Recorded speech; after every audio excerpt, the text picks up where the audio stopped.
I'm Michael Crowley. I'm a senior. I play tight end. Thank you for supporting the Red Hounds.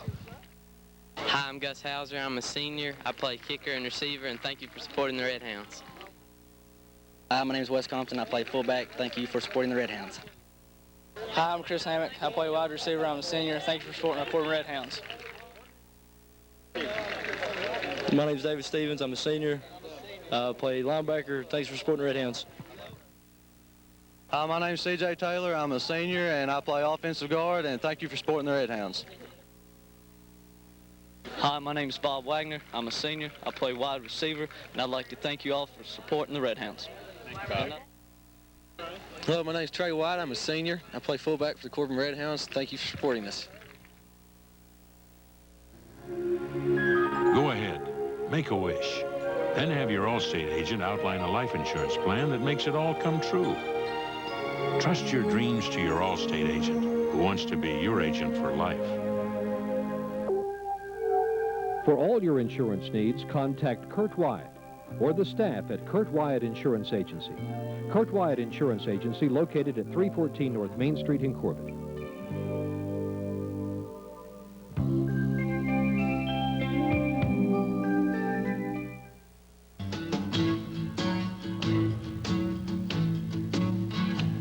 At Union National Bank, we believe our job is to make a great community even better.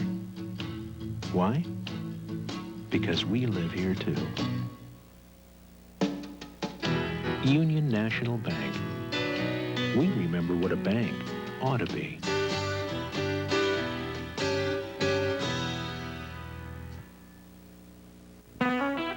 There's a town in western New Mexico where the people are known for their opinions.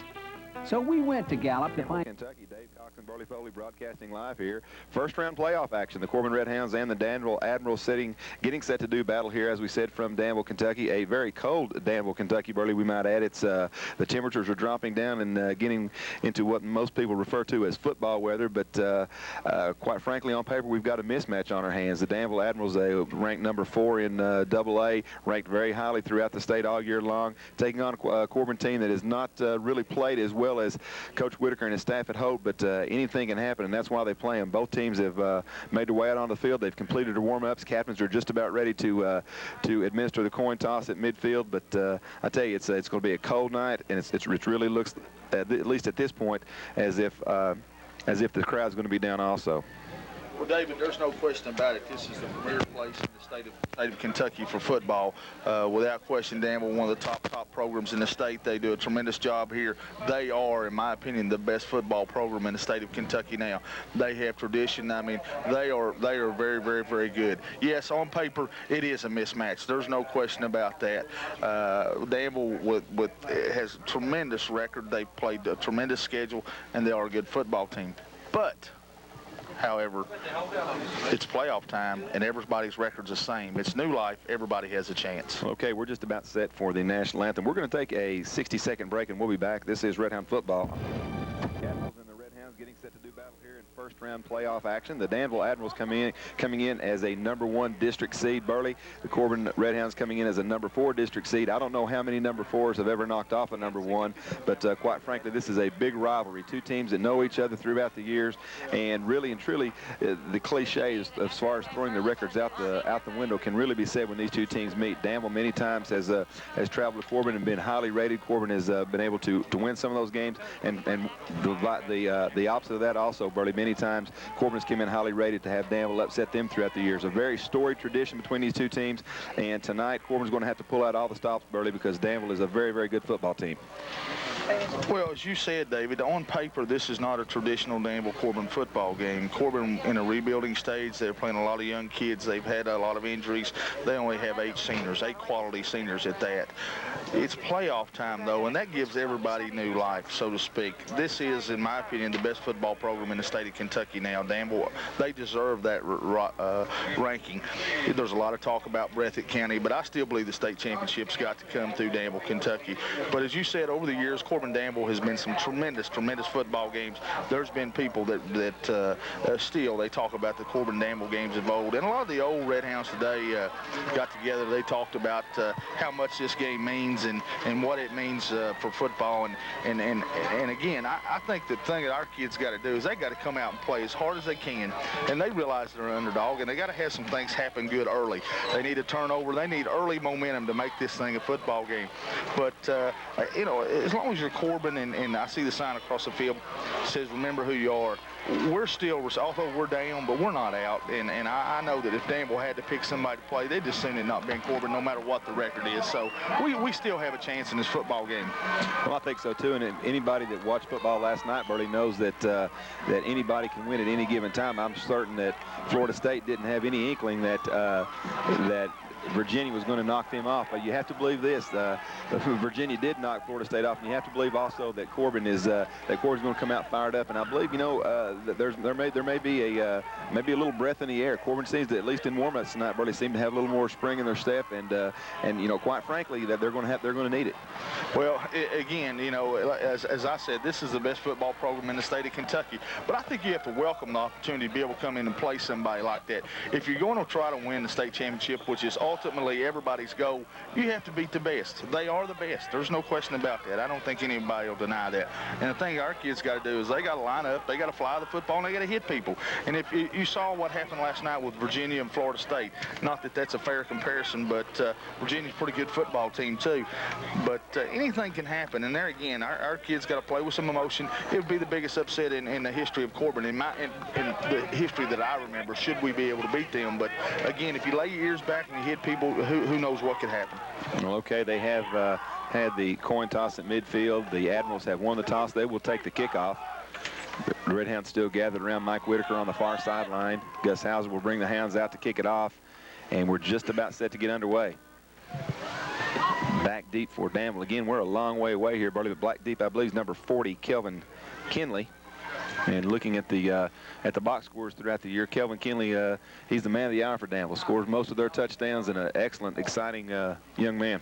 Well, they're very, very dangerous on returns, and I don't think Mike Whitaker will kick the football to him often. Here he's in a situation where he has to kick it to somebody, but that's where Danville's best. When they work extremely hard on special teams, again, it goes back to the best. They're probably the best in the state at special teams. They have tremendous speed, and they work on it. They deserve that billing, but at the same time, if we can keep the ball away, keep from kicking it to them, then that's certainly going to enhance our chances.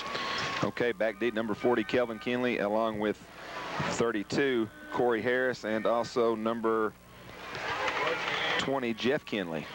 Hauser's kick is a squib kick. It's an onside Burley. Crosses the 15. Danville recovers it there at about the 48-yard line. So, again, you're right. They did not want to kick the thing deep. I don't believe they meant to kick it that short. But no. At any rate, they did not give up the potential long run back. But Danville's going to come away with excellent field position. I don't think they tried to kick it onside, Dave. I think they tried to squib it through, and the lineman did a good job knocking it down, getting on it there, because I know we don't want to give them field position at their own 48 to start the game.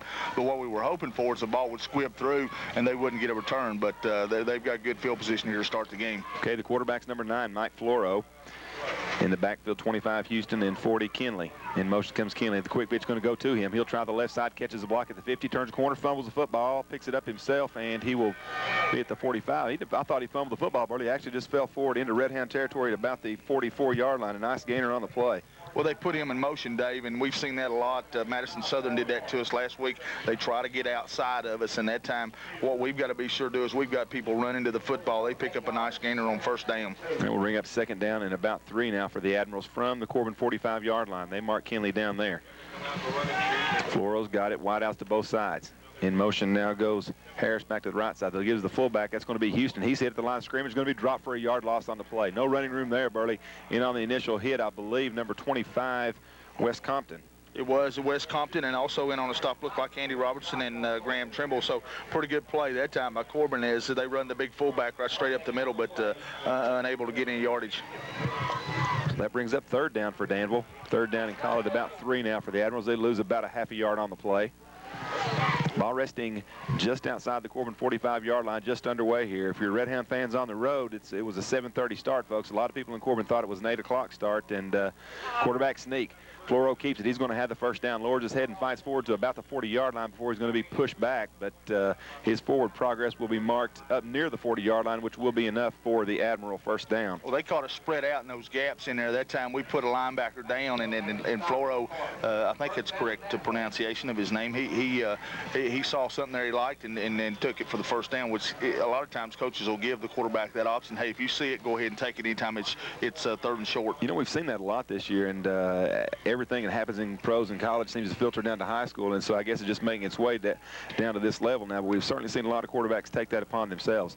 1st and 10 now from the Corbin 40-yard line.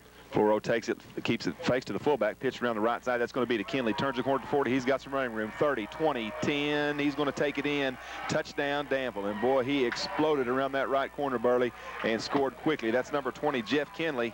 He puts Danville on the board first. Well, this is what we didn't need to happen. We didn't need them to go ahead and score early because we play perfect defense there, except on the corner there. We don't make the tackle. We're the situation we want to be in, and we just missed the tackle, Dave. We had a chance to throw that thing for a loss. And we'll tell you what, when he turned the corner, though, Burley, it was Katie bar the door because the afterburners kicked in and he was gone. Tremendous, tremendous speed. In to attempt the extra point, number 21, that's Aaron Rowland, I believe. The snap is down, the kick is up, and it is good. It squeaks over the crossbar. Was very close to not being long enough, but it does clear the crossbar, and that gives Danville a lead 7-0. 9:54 to go here in the first quarter play. We'll be back in 30 seconds. This is Red Hound football on 7-0 your score. 7-0 your score. The Danville Admirals on top here. The Corbin Red Hounds, Burley, they score in their initial drive and score rather easily. It's something I'm sure that Coach Mike Whitaker did not want to see happen. But again, you can see the explosiveness of this Danville team. Tremendous, tremendous team speed. Very disciplined. They execute very well. They block well, and it's easy to see why they're one of the top teams in the state. Here's the kick. It's going to be a low squib kick. Will be taken by an up back at about the 15-yard line. Starts at the middle field. That's going to be Bargo. Lowers his head, hit, and hammered down at the 24, 25-yard line where Corbin takes over first down and 10. Well, Danville's philosophy looked to be the same that ours was, that we're going to squib the thing and not give them a return. Well, it did. They kicked the ball right up the middle of the field, and Bargo with a good job of fielding the ground ball style kick. Lowered his head, went right up the middle of the field, picked up what he could, and Corbin takes over with decent field position. First down and 10 from their own 25. 9:37 to go here. Corbin in their initial drive. They trail Danville 7-0. Wideouts, 3 wideouts to the right side for Steele. One lone setback is going to be Trey White. He takes it off the left side. He'll be hit at the line of scrimmage and drop, fumbles the football. It's on the ground. I believe Danville's got it. No, going to be second down. No, Corbin recovered. Okay, Trey White managed to get back on that football, but again, Trey started off the left side, was hit rather hard, dropped the football, and managed to get back on, but does lose about, looks to be about a yard on the play. Corbin second down and 11 now. Well, we ran opposite, we ran left, we ran opposite of 52, made a stop that time. He went unblocked. He caught Trey from behind. Trey White's been very effective the last couple weeks in that particular set. They spread the field, and Trey's the only setback. They give it to him, and he picks his own hole. That time the quickness got to Trey just a bit. The same set here, one back behind Steele. The quarterback is going to be White. Danny back to pass. He's rolling right, looking, throws off on the right side, incomplete. Intended for Hauser at the 35-yard line, overthrown there. Corbin facing 3rd and 11 now.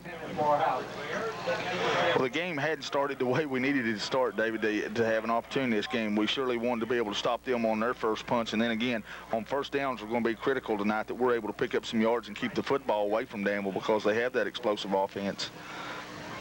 Tremendous team speed. That's been the thing, I believe, that is the trademark of Danville football throughout the years, Burley, is their quickness. Tremendous quickness and explosiveness. They can score from virtually anywhere on the field, offensively or defensively. 3rd down and 11 now. Steele's got wideouts to both sides, 2 setbacks in behind Danny.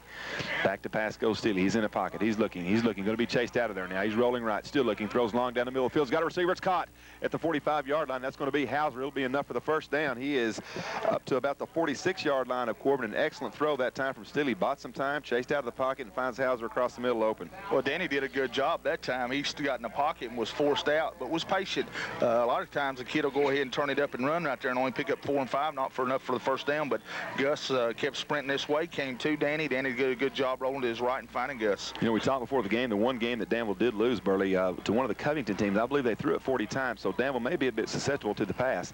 Steele gives it off on the left side to Bargo. Lowers his head, lots of running room. He's into Danville territory down to the 45, 44-yard line before he's hit down there. He's going to be close to a Red Hound first down. Well, that time Matt just bowled his way over the left side. Matt, big, strong kid. And again, for us to have an opportunity in this game, Matt Bargo has got to be a factor. He's got to be a guy that he plays keep away, so to speak. Got to give Matt Bargo a lot of credit this week. They playing with a broken tailbone. There's nothing you can do for a broken tailbone except play with pain, and that's what Matt's doing here tonight, playing in a lot of pain. I'm going to tell you what, he ran very, very hard that time. Bargo's still in there. I set in behind Steele. Wide outs now to the left side. 1st and 10 for the Hounds. Inside Danville territory. They give it to Bargo up the left side again. He's going to fight forward for a gain of about 3. He's down to about the 40-yard line before he's hit and tripped up there. Not much running room. Burley Danville kind of clogged it up. Matt lowered his head and picked up what he could. Well, it's another first down for us, David. And again, this is what we got to do. We got to mix run and pass, which is what Mike Whitaker's doing here. The disappointing thing up to this point is we gave them an early score, something we didn't want to do. But if they don't have the ball, it's hard for them to score. If Corbin can punch one in here, though, certainly gain a lot of momentum. Wide outs now to both sides. Corbin was a bit shy prior to that down, and Bargo does pick up the first. 1st and 10 now for the Hounds. Steele back to pass. No, he's going to leave it off on the delayed draw. Bargo fights forward over the 40 to about the 39-yard line. Pickup of maybe a yard. Again, not much running room in there. Matt managed to dive forward for about a gain of 1 on the play. No, not a lot of room that time from tackle to tackle. They had it crammed up in there pretty good. And Danville there again, the thing that they do, back to team quickness, as you said, they run to the football very, very well. This Danville team, David, a little bit different than the ones I've seen in the past. They're a little bit of a power football team, too, to go with that speed, and that's what makes them very, very dangerous. They're big up front. I'm telling you, they got some big kids. Good-looking football team. Steele now with wide outs to both sides. I set in behind him, 2nd down and 8. Steele comes out of there back to pass. He's chased out of the pocket, sets up, throwing long down the right side. He's got a receiver right there. It's Hauser. Will be in and out of his hands at the 5-yard line. My goodness, Gus ran a perfect route, shielded the defender from the football, got the ball in his hands somehow, but could not find the handle at the 5. That's a difficult one to make. Danny and Gus both did a good job there as Danny rolls out to his right again to buy himself time. Finds Gus down the sideline. Gus gets his hands on it. 99 out of 100 he catches, but that time that would have been a great catch should he been able to come up with it. And that was a Willie Mays style catch. He was going with his back to the play and had to pick up the football over his shoulder, but again, Steele threw it right on the money. Gus isolated down that right sideline. Managed to get behind his defender. However, brings up 3rd down and 9 now for Corbin from, let's call it the 39 of Danville. Back to pass goes Danny. He's in the pocket. Here comes the blitz. They're going to throw the screen. They've got a man out there. That's going to be Bargo, I believe, hit and drug down inside the 30. He'll be close to another first down. But check that. That's Trey White. Trey White. Middle screen there, and I believe he may have the first down. That's going to depend on the spot. No, they're going to go ahead and move the chains. Yeah, it's first down. That time, good call by Coach Whitaker as Danville comes on a blitz. That time, I believe it was a corner blitz, and Danny did a good job again, patient. And that's a play that we've seen Trey White be very, very effective with. But you got to give the guys up front credit this time as Tyler Pennington and Nolan Devon, Andy Robinson, CJ, and those guys, they did a good job up there. We're unbalanced now. Danny Steele looks very sharp here early. Handoff left side. Bargo's got a bit of running room. Fights over the 25 down inside the 25 to about the 24 before he's hit and dropped there. Pickup of about 5 on the play. And again, Bertie, the left side of Corbin's offensive line getting good movement off the ball. What time we went unbalanced, David? We really loaded up over there. We had Andy and Nolan on the same side, and you know, we've got a 300-pounder there and a kid that's 260. So that's a little something we hadn't seen Corbin do this year, but I'm sure there'll be several wrinkles that we hadn't seen here tonight. Okay, Corbin now with this same set that we've seen earlier downs. Trips to the left side. They give it off to the lone setback as J.J. Compton breaks the tackle line of scrimmage. He's going to be hit and dropped, however, loses the football at the 30-yard line. A big pile-up, and Danville's recovered. Tough break because Corbin was driving, Burley. Compton fighting for the extra yards, loses the football at the 30 and could not get back on it, and Danville takes over. Well, there again, David, to beat championship-type football teams, you got to be mistake-free. And again, we've had the game's not shaping up the way we want it to, although we were able to move the football, and we felt like we could move the football. But simply, that's a tough break for us right there. Okay, Danville with it, 1st and 10 from their own 32. Wide outs to the right side for Floro, the quarterback. 32 in motion. Pitch out's going to go around to him. That's going to be Harris. Turns the corner. He's got some running room. We hit and dropped, however, at about the 33-yard line. Looked like he's going to cut it up in there and had some running room, but he was hit and dropped early, again, of about 2 on the play.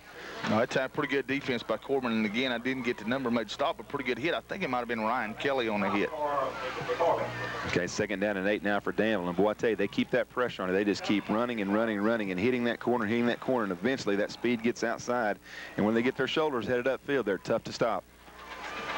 2nd down and 8 now. Floro has them set at the line. Wide out to the right side. In motion comes Kinley. They're going to give on a reverse back to Harris. He turns the corner. He's got some running room. He's at the 40. Still on his feet. 44, 45. Breaks the tackle. Leads to the 50. Drug down from behind inside Red Hound territory all the way down to the 45-yard line of Corbin. And, boy, that was excellent running that time by Corey Harris. Burley broke several tackles along the right sideline and managed to pick up the Danville first down, a gain of about 16 on the play. Yeah, just poor tackling over there that time enabled them to pick up the extra yards. Good play. That was a counter trap back to the inside as they bring a man back across from left to right. But we had it played pretty good. We just didn't tackle very well. Again, Burley, tackling has been maybe the sore spot of the Red Hounds all year long. They managed to get a lot of hits on runners, but they don't bring people down for many losses behind the line of scrimmage. Floro, the quarterback, back to pass. He's looking. He's still looking. We got a flag down. He throws out across the middle. He's got a receiver right there. Kinley has it. He's going to be inside the 30, breaks a tackle. He's going to take it in for the touchdown. 10-5 touchdown. We've got flags down early, however. Kinley broke across the middle, Burley, caught the pass, broke 2 tackles, and just walked in unmolested. But let's see what the flag's all about. Well, that one's going to come back. I think that's going to be a hold on Danville or either a motion penalty. But doggone it, we had an opportunity to make tackle right there and didn't.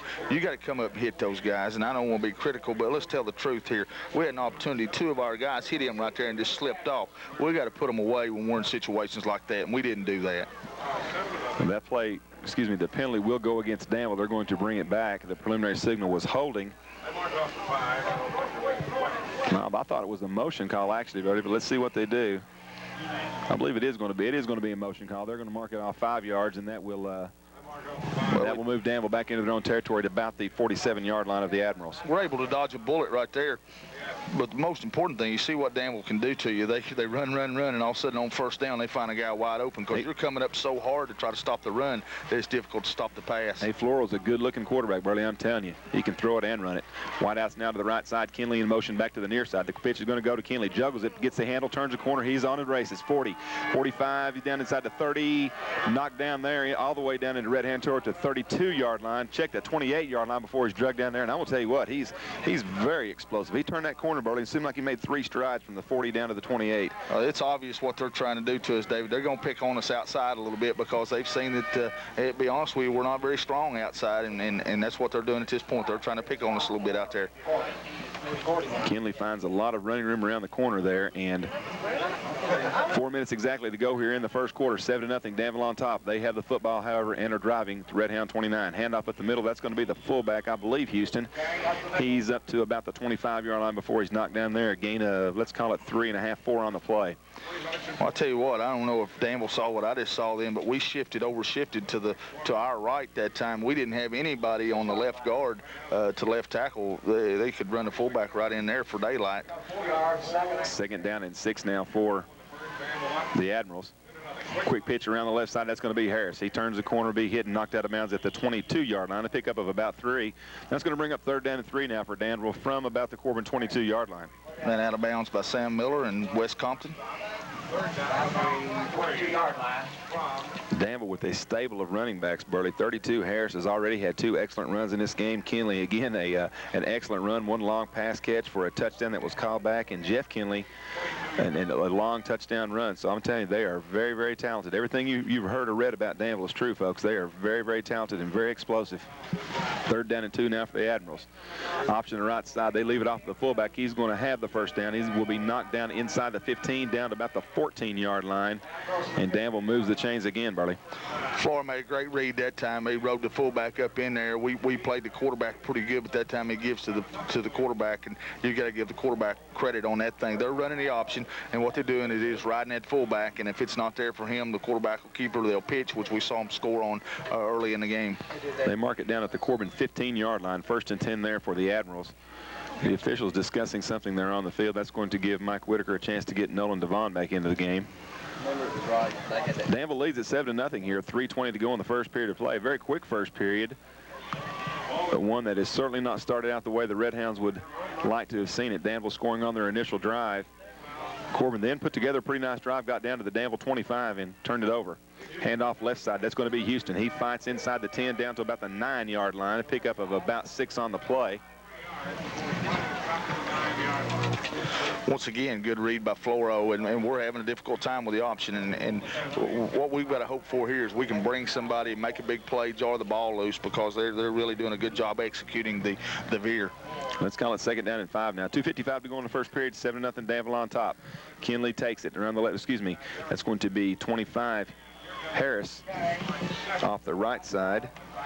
Check, that's a new running back in there. Check, I missed my number there, Burley. 25, that's Houston. Okay, he's in there. Pickup of about, looks like maybe 2 or 3 on the play. We'll bring up 3rd down and about 2 now for Danville. Mondo Simon and Devon on the stop for the Red Hounds.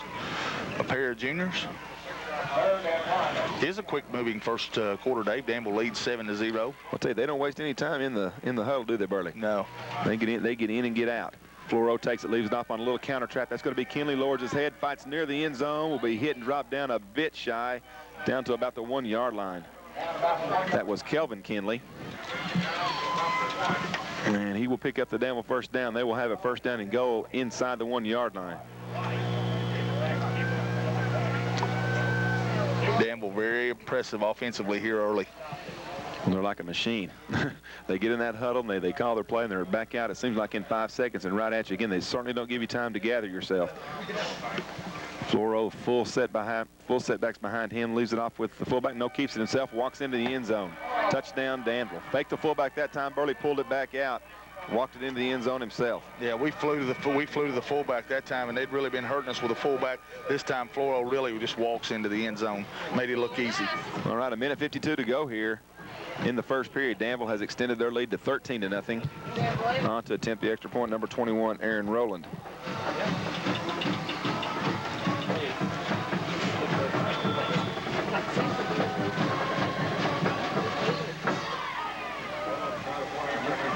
Here's the snap. It's a good one. The kick is on its way, and it is good. It screams through the left sideline, the left side of the goalpost. But it looked like he may have pulled that one left a bit, but it does manage to sneak inside the goalpost. Danville extends their lead to 14-0. Minute 52 to go here in the first period of play. We'll be back in 30 seconds. This is Red Hound Football. You know what it takes to make the best bank in the Tri-County area. It takes a bank that thinks first about service. It takes a bank that thinks first about our communities. It takes a bank that thinks first about our customers. What's made us first is building a bank that's dedicated to the people and the communities of southeastern Kentucky. That's why when you think about your banking needs, Bank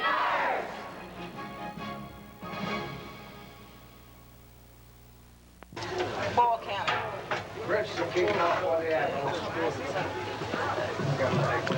All right, back at Danville, Kentucky. David Cox and Burley Foley. 1:52 to go here in the first period of play. Danville leads at 14-0. And Burley, I tell you, if Mike Whitaker could have written a script as to how he did not want things to go, it probably would have went very much as to how this first quarters went. Well, this goes to show you how important the turnovers are, David, because we're down here going to have it about 2nd and 7 or 8, but instead they take it in for a score, and we're not a quick type scoring offense at this point. Here's the kick. It's a low ground ball kick up the middle. It bounces several times, taking it to 20 by Bargo. Starts up the right side, lowers his head, runs into his own man, fights over the 30 to about the 33 before he's hit and knocked down there. First 10 and 10 for the Hounds. They've got pretty good field position, and they desperately need to get something going here, trailing 14-0. Well, what I think we got to do here is we got to be patient. We can't get it all back in 1 or 2 passes. We've got to try to continue to do offensively just what we were doing in the first half. Let's be patient, be methodical, and hopefully we can move the ball again. It's certainly a cliche, but the best defense is a good offense, and I believe the only way we're going to stop Danville from scoring tonight is to keep the ball from them. We've got to keep the football. They've scored on virtually every opponent this year, and they've scored with ease the first 2 times they had it. Handoff left side, Bargo tries the off tackle. He's going to fight up to about the 35-yard line. Pick up of about 2 on the play. 2nd down and 8 now for Corbin.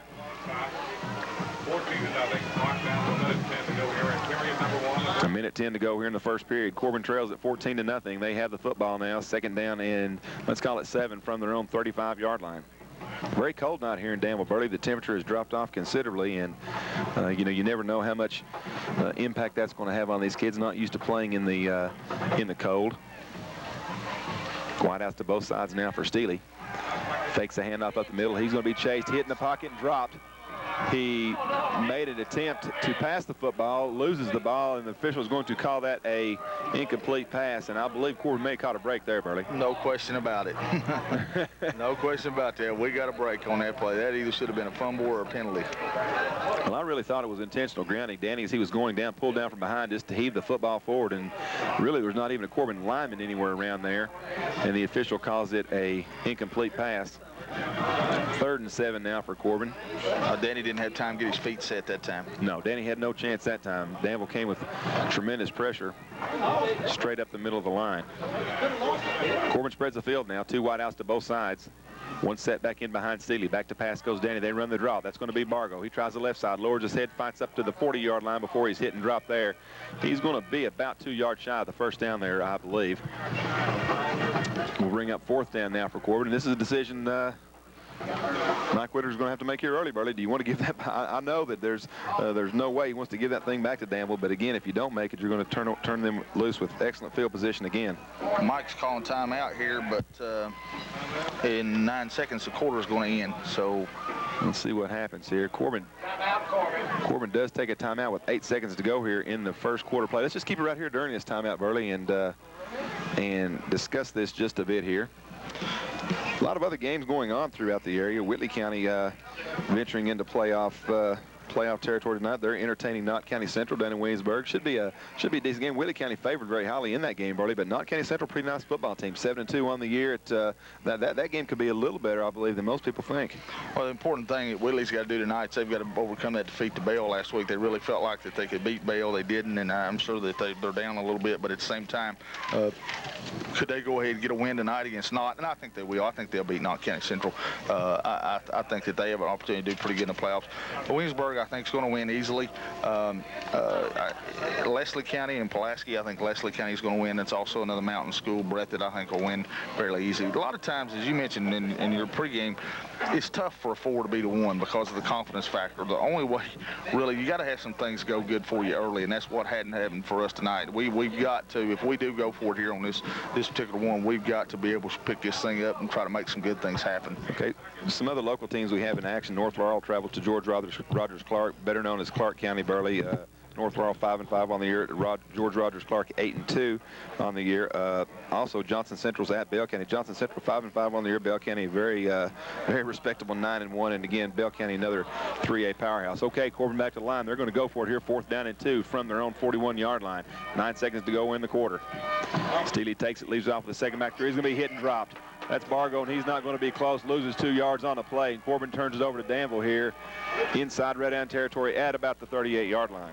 Well, we didn't have a chance, David. They came up in there and hit us before really Matt ever even gets the football hardly.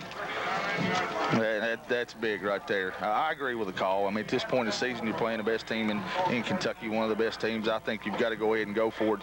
You just hope that you can have a little more success than what we had on that play. Yeah, no question. I don't second-guess Mike Whitaker at all. I believe going for it was absolutely the right call. That does bring to a close the first quarter of play. Danville leads at 14-0. We'll be back in 30 seconds. This is Hound Football. No matter what the part, foreign or domestic, see Harold or Kenny at Davis Salvage. Why pay top dollar for new parts when... All right, back at Danville, Kentucky. David Cox and Burley Foley. 14-0. Danville on top here. They have just taken over on downs from the Red Hounds. They have the football at, I believe, the Corbin 39-yard line. The officials have not placed it down yet. Yes, now they do. 39-yard line. So Danville, again, Burley threatening. And one thing you don't want to do if the team is explosive as Danville is give them good field position. 2 of the 3 drives they've had thus far in the game, Burley, they've taken over inside Red Hound territory. So, again, you're flirting with disaster when you give a good team like Danville many opportunities. Well, you are, David, but I have to agree with the call. We've got to make something happen. We got to have the football because obviously their offense is more than we can deal with at this point. we're really having a difficult time, we get the first down. That may be the momentum we need to go ahead and score. But like I say, we needed some good things to happen early, and they haven't happened. Well, I certainly agree with the call also. I believe you have to go for it right there. But at any rate, Danville does hold. Wideouts now to the left side for Floro, the quarterback. One setback behind him is Kinley. Kinley now in motion. They fake it to Kinley. Back to pass goes Floro. He's looking, throwing long down the left sideline. He hangs it up. It will be fought for out there, and I believe it's caught. It is caught. My goodness, what a catch out there by Jeff Kinley. He and the Corbin defensive back went up early, a jump ball situation, and Danville comes down with it. I really thought we had a chance to intercept that ball. I didn't catch the Corbin number, but Kinley gets up just a bit higher and brings it down. He just took it away from us. You can look at it a lot of ways, Dave, but he just took it away from us. An excellent athletic move out there. Like we said, just like a jump ball situation. He went up and took the football and came down inside the 5-yard line. They're going to spot it down, I believe, they're going to spot it down actually right at the 5-yard line. First and goal now for the Admirals. They already lead at 14-0. Trying to extend their lead a bit further now. Handoff up the middle as the fullback Houston lowers his head and fights forward for a gain of about 2 or 3. Brings up second goal now for the Admirals. There's a penalty flag down too. I'm not sure what that'll be. Yeah, there was a flag thrown on the far side of the field. Motion. Illegal procedure against Danville, so that will back them up 5 yards. They will be operating first down and 10 now from the 10, or first down and goal rather, from the 10-yard line. We need a 50-yard penalty here. And we need a turnover and a touchdown with off of our defense, I believe is what we need. But again, Corbin trails at 14-0. Certainly not out of the game by any means, but they had to find some way to stop Danville's offense. They have been a juggernaut thus far in the game. Floro takes it, leaves it off the second back through. Is going to be Kinley. Kelvin Kinley fights over the left side, refuses to go down, takes it in, touchdown. My goodness, he broke 3 tackles. Burley getting into the end zone, slid in inside the 5, was hit twice, and still dove forward and picked up the touchdown for the Admirals. Just didn't tackle, David. Let's color it the same page as it says it is, and that we hit him about 2 yards past the line of scrimmage and just didn't tackle him. Aaron rolling on now to attempt his 3rd extra point thus far in the game. Still 11:20 to go in the first period of play, and Danville leads at 20-0.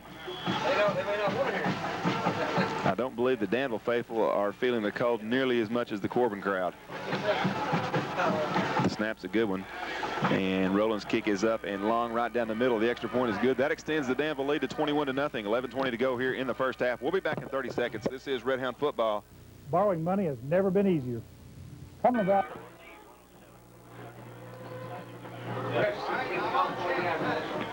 All right, back at Danville, Kentucky, 21-0 the score. Danville leads the Red Hounds here. Here's the kick. It's a long, high kick. Will hit about the Corbin 10-yard line, taken there.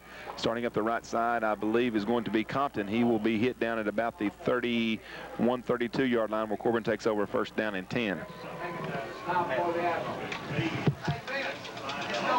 Matt Bargo that time on the return, Dave, and again, pretty good field position for us. But although it's 21-0, you say, well, we need to get a quick score. We need to take and move the ball offensively to keep it away from them, because obviously we just can't stop them at this point. Corbin had a nice drive early in their initial drive, took the ball all the way down to the Danville 25-yard line, turned it over on a fumble, and since then their confidence has appeared to be a bit shaken. Now we've got movement on the Corbin line as flags rain down from all the officials, and it looks as if Corbin's going to be called for illegal procedure. It's going to be motion on us. And that's what the call is. That'll back the Red Hounds up 5 yards, and they'll be operating now first down and 15 from about their own 29. Still 10:59 to go in the half, 21-0 Corbin on top. If you didn't catch some of those scores, Knott County Central and Whitley County all tied up at 6 after 1 quarter of play. Dale County leads in their game 22-0. Try to pass some more scores along as we receive those. Corbin now, first and 15, wideouts to the left side for Steely. 2 setbacks in behind him. They're in the I position, moving on the line. No flag, handoff up the middle. Maybe Bargo or White, I'm not sure. I can't pick up the number. A gain of about 2 or 3 on the play, though. Gets back a little bit of what they lost on the penalty. Let's call it second down and 13 now for the Hounds. Not a lot of room that time, David. Tackle to tackle, we hadn't had a lot of room, really. Matt's broken a couple off there for 6, 7, 8 yards, but there again, Danville plays good defense that time. Okay, wide in the backfield along with, I believe, Compton for Corbin, 2nd down and 13 now for the Hounds. Clock moving, 10 minutes exactly to go in the first half. Hauser in motion now back to the far side of the field. Back to pass goes Steely. He's looking, still looking, chased out of the pocket, rolling right. Looks long down the field. He heaves it up down the right sidelines. Got a receiver out there, incomplete. Batted down at the last minute. Wagner was open at the 30-yard line, but boy, I tell you, that Danville speed certainly showed up there, Bertie. They closed very quickly, batted that pass away, and it looked as if Bob may have a chance to make a big play. Well, that's the difference in the game up to this point, David. You know, they throw a big long one like that, they come up with it. We throw a big long one like that, they bat it away, and that's athleticism right there. As they got over and batted the thing away. What we should have done right there, although we broke up, our receivers got to turn and come back on the football and try to take it away. That's a good point. I'm going to tell you, Danville's a very aggressive team, Bertie. In the past, they've been known as a finesse team, but again, they're very powerful on the front. This is a kind of a different look from the Admirals than what many Corbin fans probably are used to seeing. Steely now in the shotgun. He's calling the play out of the shotgun formation. 2 wideouts to both sides. 1 setback in the backfield with him is White. Back to pass goes Steely. Throws down the right side. It's going to be intercepted. Kinley's got it. He's at the 20. He's going to be hit down inside the 15-yard line. And boy, I tell you, he made a nice break on the ball that time, and a tough break for Danny because he threw that one on the run. I don't believe he ever saw the Danville defensive back. He stepped in and took it away. Well, they came and blitz. Danville blitzed that time. They brought a lot of people. That time, Danny just tried to dump it off out in the flat and threw a bad pass. Danville takes it over, 1st and 10 now. Ball at the Corbin 16-yard line, leading 21-0. And boy, this thing has all the earmarks of getting ugly fast, if it's not already there. Wide outs to both sides. Danville has the field spread. In motion comes Harris now. Back to pass goes Flora. He's looking, throws his passes batted down there. Nice defensive play by, I believe, Mondo Simonburley got a hand up and knocked that pass down. Well, he did. He tipped it up in there, and I thought Sam might have an opportunity, Sam Miller, to try to pick that thing off, but it just fell short of him. 2nd down and 10 now for Danville. Ball at the Corbin 16-yard line. 8:21 to go here in the first half of play. 21-0. Corbin trails the Danville Admirals. Floro has them set at the line. 2nd down and 10 from the 16. They're going to give it off to the fullback. No, Floro keeps it around the right corner. He's going to be around and into the end zone. Touchdown. Well, he turned the corner there at the 10-yard line, Burley, and it looked as if he was going to be hit, but he just outran the Corbin defensive backs and gets it into the corner of the end zone for the 4th Danville score thus far in the half. We forgot to take the quarterback, David. They ran option. We didn't have anybody on quarterback. They go in for the touchdown. 27-0, Danville on top, and Rowland comes on to attempt his 4th extra point of the first half. And right now, everything looking pretty good for the Admirals.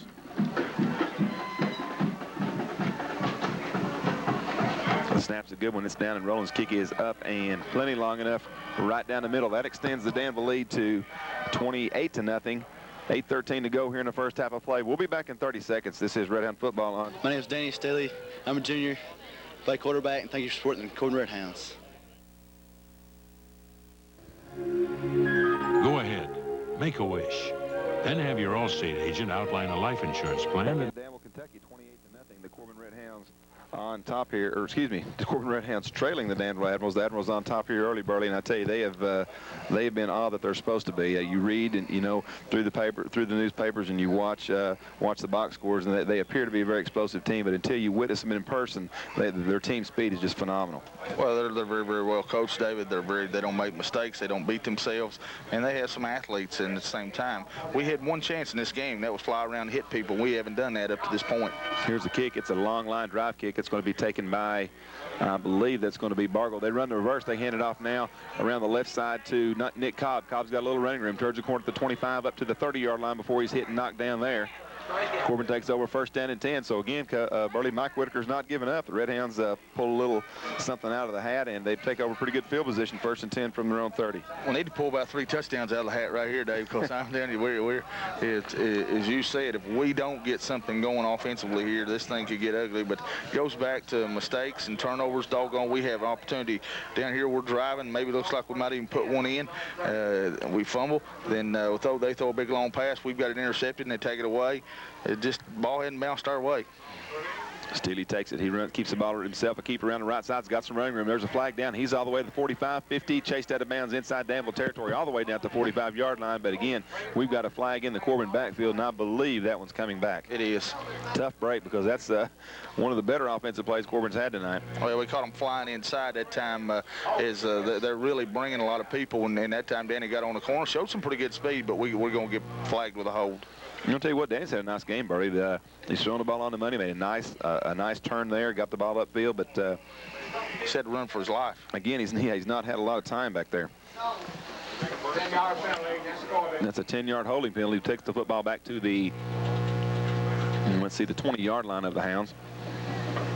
First down and 20 now for Corbin. 8:42 to go here in the first period of play. 28-0, Danville on top.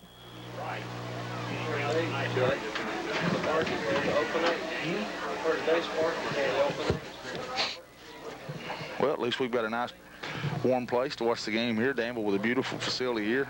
Yeah, absolutely. I tell you, some very, very nice hospitality. These folks have been really good to us over here. We had some problems with the phone line early, and they came to our rescue. Wide outs to both sides. Steely falls back to pass, and he's stepped on by a lineman and loses footing and goes down for about a 3-yard loss. Ooh, Nelly. Well, I'm going to tell you, it is not pretty now, folks. It is.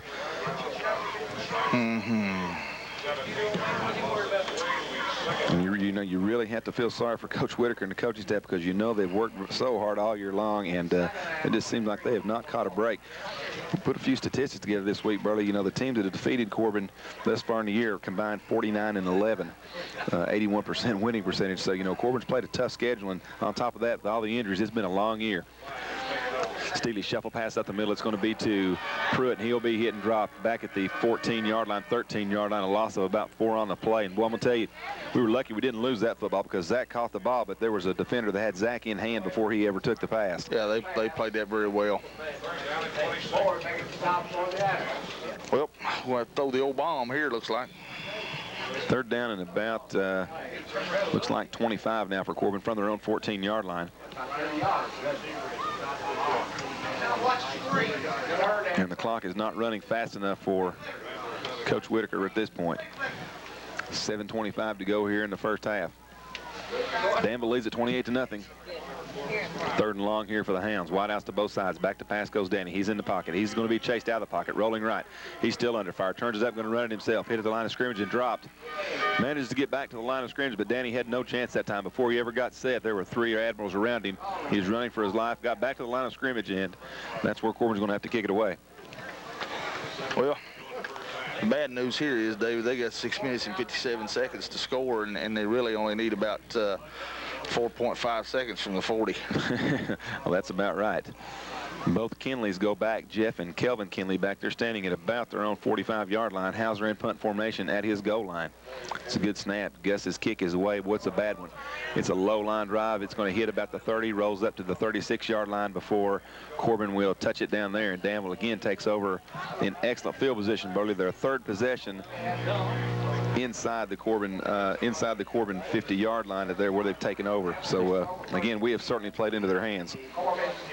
I'll tell you this, if we've ever needed a turnover, we need one now. We need a turnover as much now as we've needed one in the last 25 years. 6:25 to go, clock running. 28-0. Danville on top. Handoff off the left side. It's going to be the counter play. Kinley takes it. He turns a corner. And boy, he's flying. He's at the 30. Flags are down. Cuts back to the 25 down to the 20-yard line. And I believe that one's going to come back. It may have been an illegal block out there by Danville, possibly a clip. But let's see what the official says. It's thrown in that area. The officials are talking to Corbin, and that's going to be a hold against Danville. So Corbin catches a break as Kinley picked up about 17 yards on the carry, but they're going to bring that one back. Derek Neal, a freshman, going into the game. I think you'll see some of that tonight. If this thing continues on as it does, I think you'll see Jerry Becker get some snaps. I think you'll see some of our freshmen in there, and we'll start looking to the future if it continues on. 28-0. Danville on top here. 6:11 to go in the first half of play. Danville with the football, first down and 20 from their own 47-yard line. Quarterback Floro gets him set wide out to the left side, handoff up the middle to Houston, the fullback. Breaks the tackle to the 45, fights forward inside the 40, down to the 35. Just refused to go down, Burley. Picks up about 10 yards on the play. So Danville on the first play picks up the 10 yards they lost on the penalty. Second down and 10. They're doing about what they want to at this point. I'll tell you what, their offensive line, Burley, is is certainly a group to be reckoned with. Very powerful looking group. You know, in the past, Danville's been kind of long and lean and mostly a finesse, quickness kind of team. But as you mentioned earlier, they're very powerful up front, some big kids. Handoff up the middle. Houston takes it again. He lowers his head, fights inside the 30 down to about the 29-yard line. Pickup of about 7 on the play now. We've got a flag down. I believe we had a little altercation there. I'm not sure who that's going to go against, but again, it was a very late flag. I think it's going to go on us. Personal foul, and I think it's going to be a mouth penalty. And it is going to go against Corbin. Personal foul, and that flag came down very late, so that's going to, at least at this point in time, negate the penalty that Danville picked up on first down. That's going to give them an automatic first down. We'll move the ball down to about the Corbin 20-yard line. First down and 10 for the Admirals. Well, just about everything that could go wrong for Corbin in this half Burley has. Turnovers, big plays for Danville, and now penalties are starting to pile up against the Hounds. I would really be upset with whoever got that penalty. Because, you know, it's bad enough. You sure don't want to give them any more advantages. No, that's going to take it all the way down to the Corbin 16-yard line. First and 10 now for the Admirals. 5:15 to go in the half. And as fast as that first quarter was, this second quarter has been that slow. 28-zip, Danville on top. Threatening to score again here from the Corbin 16-yard line.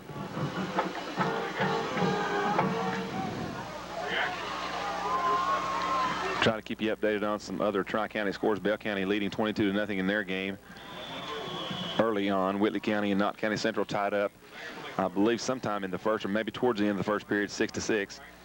Floro back to pass. He's rolling right. Going to flare it off on the right side to Kinley. He's got it at the 20. Makes a move. Cuts inside the 15. Lowers his head and fights down to about the 13-yard line. Only picks up about 3 on the play. Pretty good tackling there by Corbin, Burley. They had a bunch of folks around the football that time. Massengill, Devon, Trey White.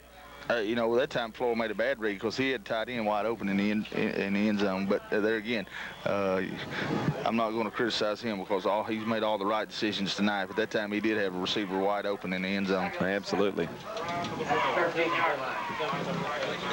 All right, second down and 7 now for the Ads from the 13-yard line of Corbin. Handoff straight up the middle. That's going to be the fullback, I believe. Houston fights down to about the 10-yard line before he's gang tackled there. We should bring up about a 3rd and 4 now for Danville. 4:15 to go. Clock moving here in the first half. 28-0. Danville on top. Coach Sam Harp's Admirals are looking very impressive. Pretty much just what we've read all year long, Burley. You know, one of the advantages of finishing high in your district is you want to get away from Danville in that bracket since they redrew the district pairings, and you know, we did not manage to do that this year, and we're certainly paying for it now. Danville takes a timeout. They're going to talk it over here. 3:51 to go in the first half of play. 28-0. Corbin trails the Admirals here. We'll be back in 30 seconds. This is Red Hound Football on Admirals here. Danville with the football, threatening again, 3rd down and 4 from about the Corbin 10-yard line, Burley. Very impressive Danville Admiral football team. Very cold night here in Danville. I tell you what, winter has set in southeastern Kentucky. We can't complain about the cold much. No, it's nice in here.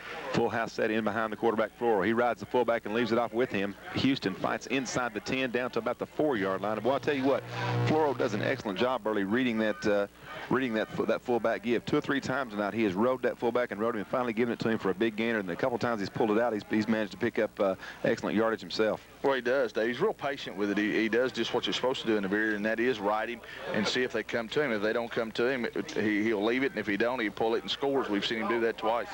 All right, first down and goal now for Danville from about the 3-yard line of Corbin.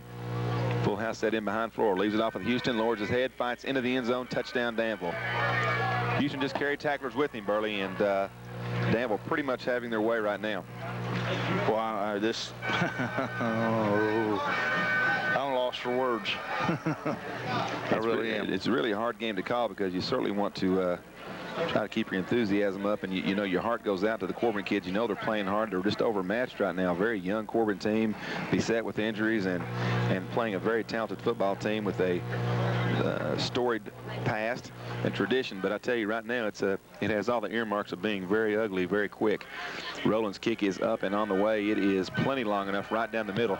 Danville leads at 35-0. We'll be back in 30 seconds. This is Red Hound Football on Corbin Red Hounds Burley.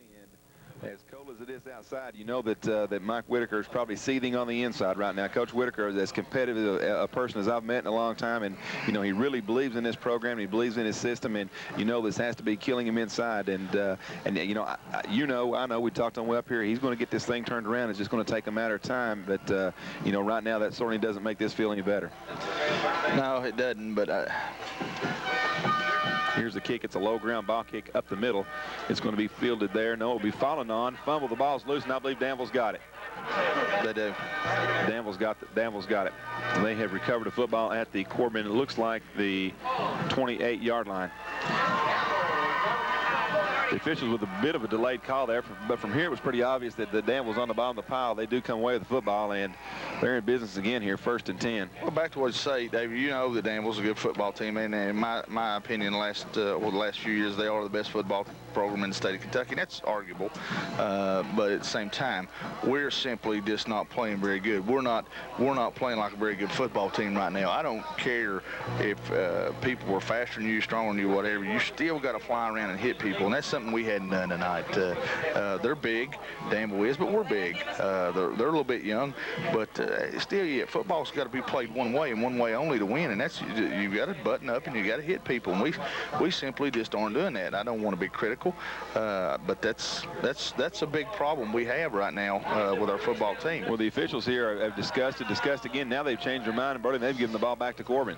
Well, that's a break for us. I don't know that we deserve that ball in unless they called Trey's knee down. He said he had control, but now it was still bouncing around. Looked to me like when Danville got on it. Well, it looked like, you know, Trey was certainly on the ground. His knees were down, but I don't think he ever had possession of the football. But again, we're a long way away. But at any rate, we'll take it. And when you're down 35-0, you take whatever you can get, right? Yeah. Quite frankly, we need the officials to take this thing over for us. 1st and 10 now for the Hounds from their own, looks like a 29-yard line. 3:22 to go in a half that the Corbin faithful will be glad to see over. 35-0, the Hounds down. Wide outs to both sides for Steely. Back to pass goes Danny. He's in the pocket. He's going to be chased out of the pocket now. He's hit, throws down the right side, incomplete. Overthrows the receiver right there, and we've got a late flag. I believe that's going to be a late hit against Danville. I think it'll be intentional. Or maybe intentional grounding. Could go either way.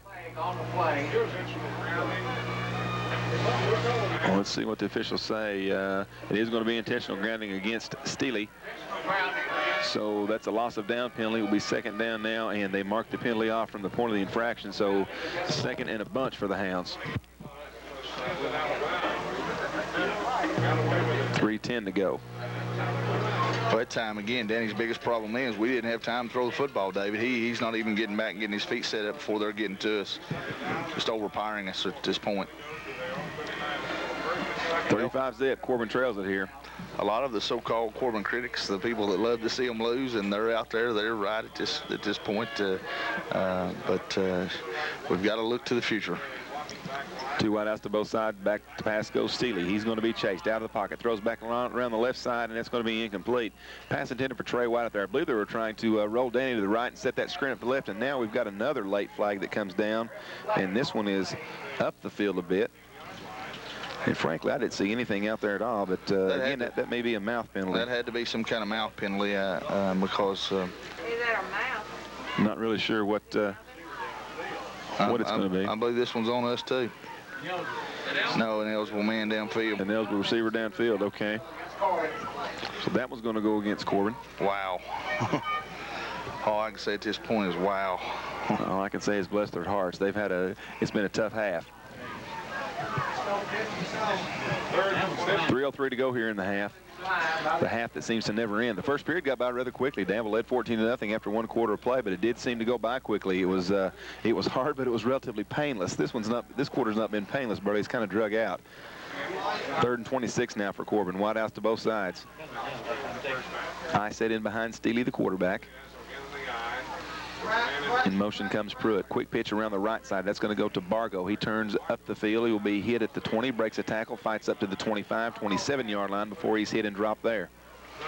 Well, you're a punting situation here, David, but if you punt to football, they don't take them long to score.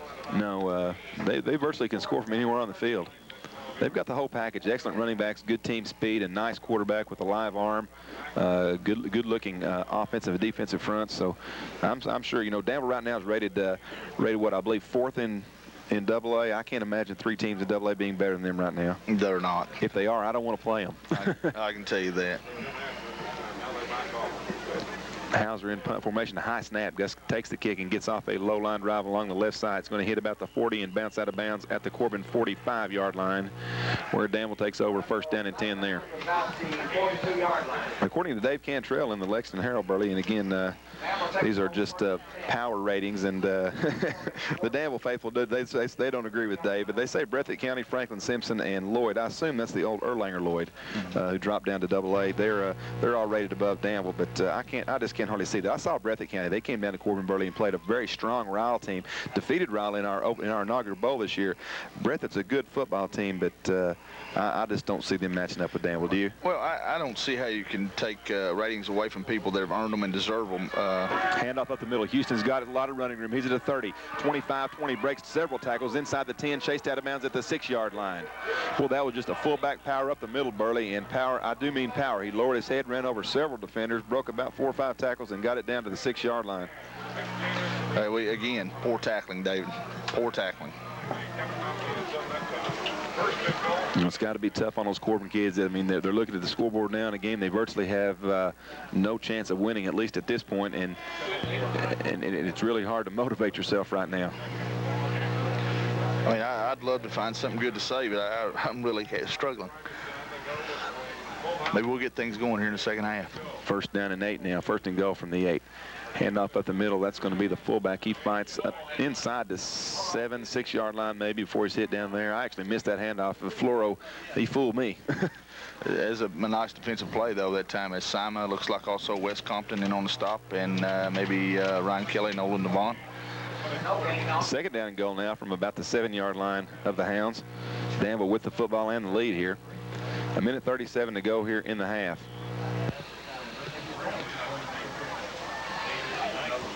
You know, you're kind of caught in a catch-22 here if you're Coach Sam Harp. You know, you certainly don't want to run the score up, and, you know, Danville not known to do that, but you want your kids to play. You've got to keep them sharp for, you know, for the playoffs. So it's kind of a tough thing for him also. Back to pass goes Floro. He's rolling right, looking, still looking. Well, he's got all day. Throws into the corner of the end zone. Incomplete. Pass in and out of the hands out there of the tight end. I believe that's number 88, Bernie. Nice throw that time, just a bit high maybe. Bernie could not come up with the handle, and brings up 3rd down and 8 now for the Admirals. Yeah, he had him open right there. Really feel like Flora threw that thing just a little bit hard there. He throws a little easier pass. I think that's a caught for a touchdown. Okay, we'll try to get a Rockcastle County score for you. Also, Rockcastle entertaining Western Hills tonight. A game that the Rockets are supposed to win. A game we certainly hope they do win. Handoff up the left side. That's going to be Houston. He will be inside the 5, down to about the 4-yard line, I believe. There's a glare off that window, Burley. I'm having a hard time with that. You care to stand up there and keep that light off the window? I think it's a glare off Danville as they went by us. Yeah, that's a blur. That's not a glare. Oh, blur, yeah. That's a blur. That's a better word. Yeah. But I'm not going to complain too much about this press box because it is very cold outside. And it's quite warm in here right now. Matter of fact, I'll travel down here at halftime and get us a hot chocolate or a cup of coffee. Well, I appreciate that. I tell you, we need to compliment the Danville faithful here. They've certainly been good to us. Their hospitality is very welcome. Took care of us over here and really helped us get a phone line. Okay, 4th and 4, Danville going for it here from the Red Hound 4-yard line. Back to pass goes Floro. He's looking, chased out of the pocket, rolling right. He's at the 10, throws into the end zone, touchdown. Dropped. No, incomplete. In and out of his hands. One diving effort out there. Floro threw a strike into the end zone, but in and out of the hands of the intended receiver out there. And Danville's going to turn it over on downs. Well, that time, talking about dodging another bullet, David, that was a catchable ball, although he made a tremendous stab at it and would have been a hard catch, but catchable. We didn't have the coverage on that particular play. Okay, Corbin takes over. Just 17 seconds to go here in the half. 35 zip. Danville on top. Corbin with it, first down and 10 now from their 4-yard line, and you have to believe that Mike Whitaker is just going to run this thing out here and go in at halftime and attempt to regroup a bit.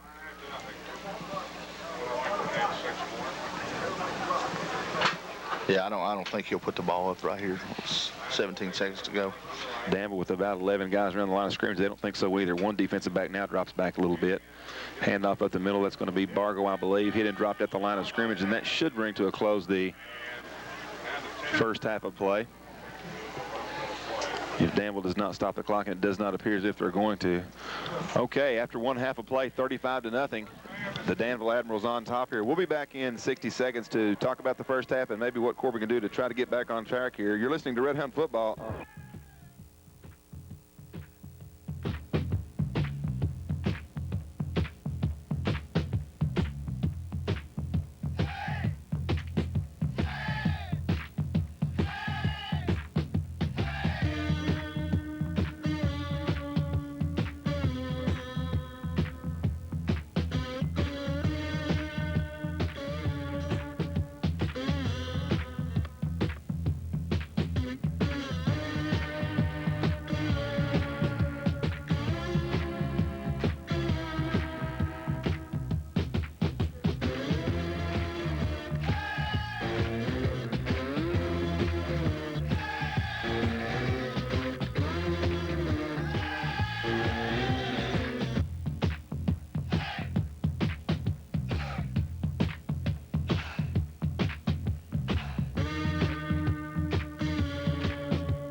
And we'll talk a bit more as we're back to action here. The kickoff is on the way. It's going to be taken by, I believe that's Bargo at his 20-yard line. Starts up the right sideline. He's got some running room. Tiptoes the sideline. Got a lot of running room at the 50. He's into Danville territory at the 40. Going to be hit and pushed out of bounds at the 30-yard line. I'm not sure if that was Matt Bargo or not. It was an up back.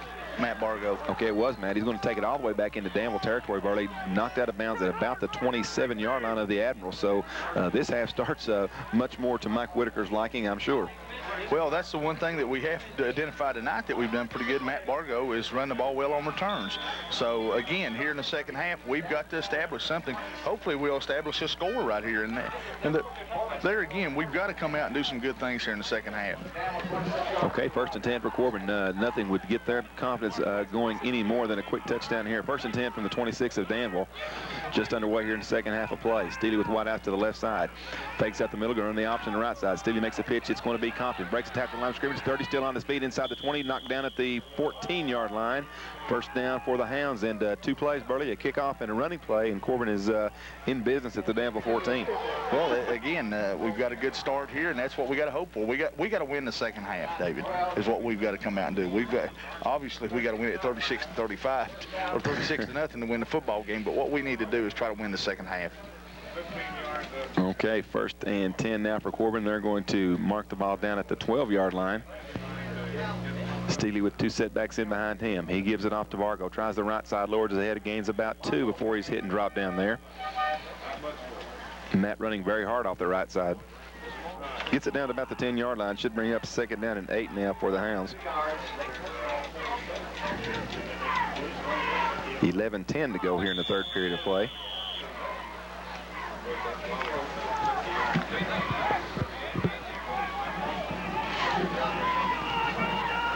Steely sends wideouts now to the left side. 2 tight ends. High set in behind Danny.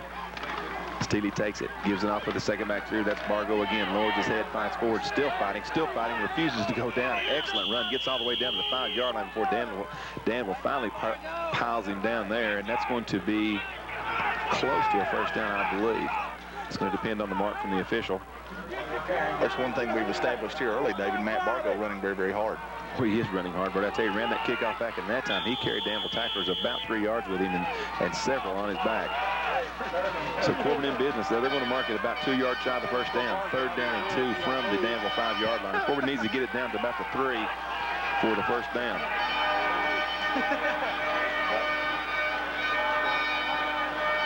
Two tight end set for Corbin. Hauser wide to the left side.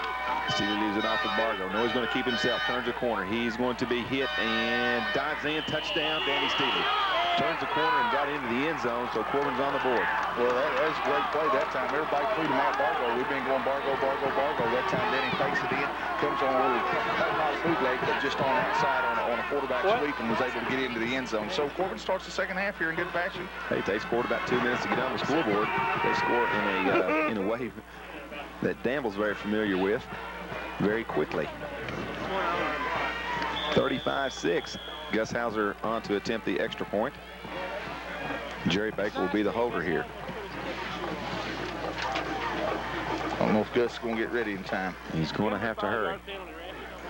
Gus working on his shoe. Very cold out there. It's kind of hard to get those laces tied and get everything where the way they need to be. They're going to go ahead and take the temperature's this low. Well, they are going to go ahead and take the penalty, it looks like. As the lineman not even said, Gus is ready to go now, but the officials do throw the flag, and the penalty will go against Corbin. That's going to back Gus up 5 yards. That's not really a major deal for Gus. He certainly has the leg for this.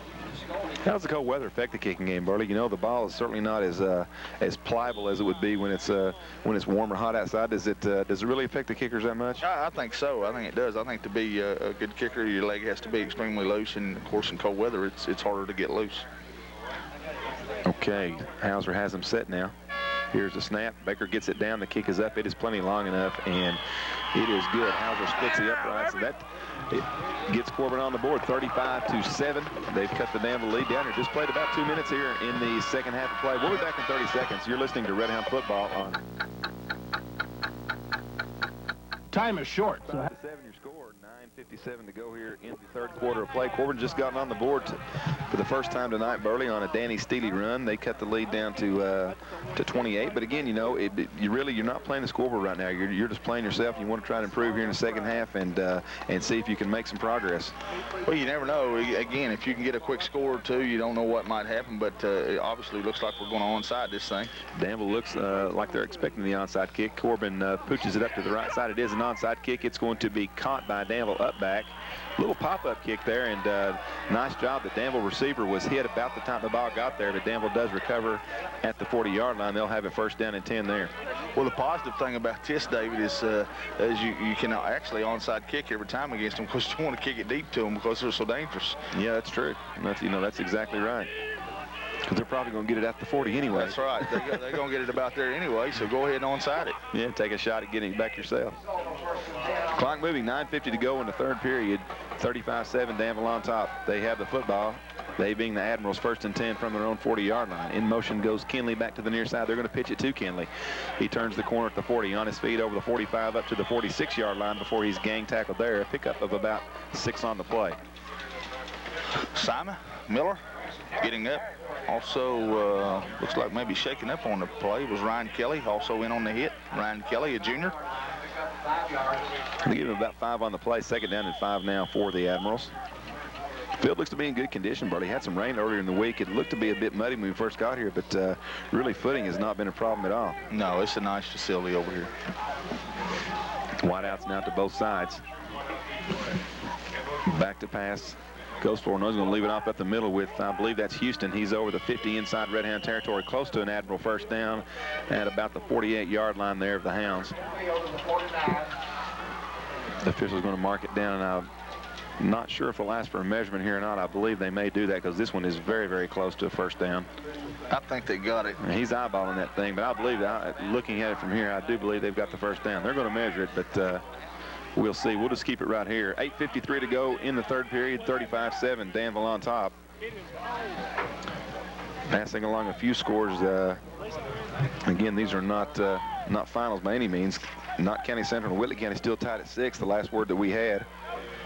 Anderson County leading Estill County. Burley, kind of a surprise there, 13-9. Danville does pick up the first down.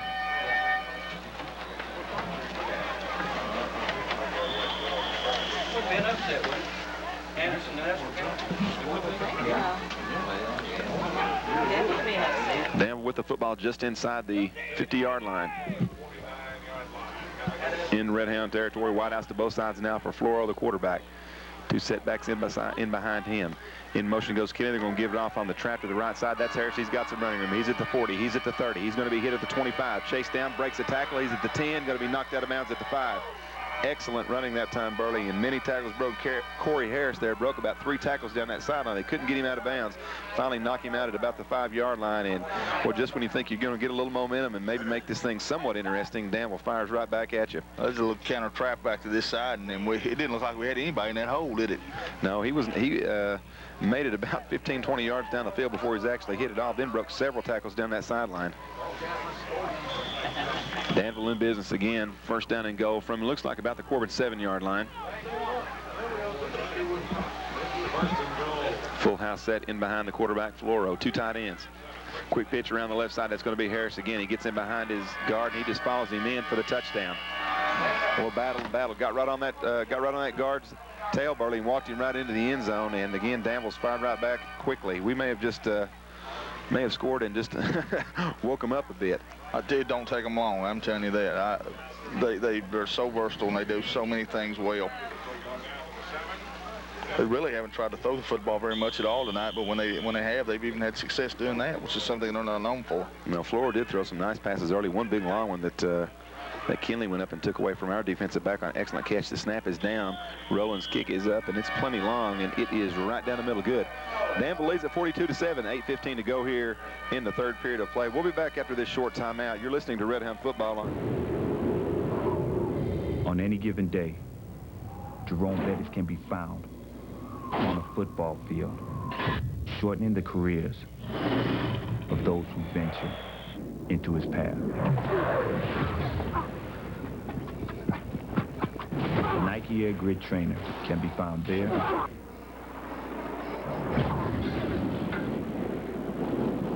You're showing this commercial in Dallas, right?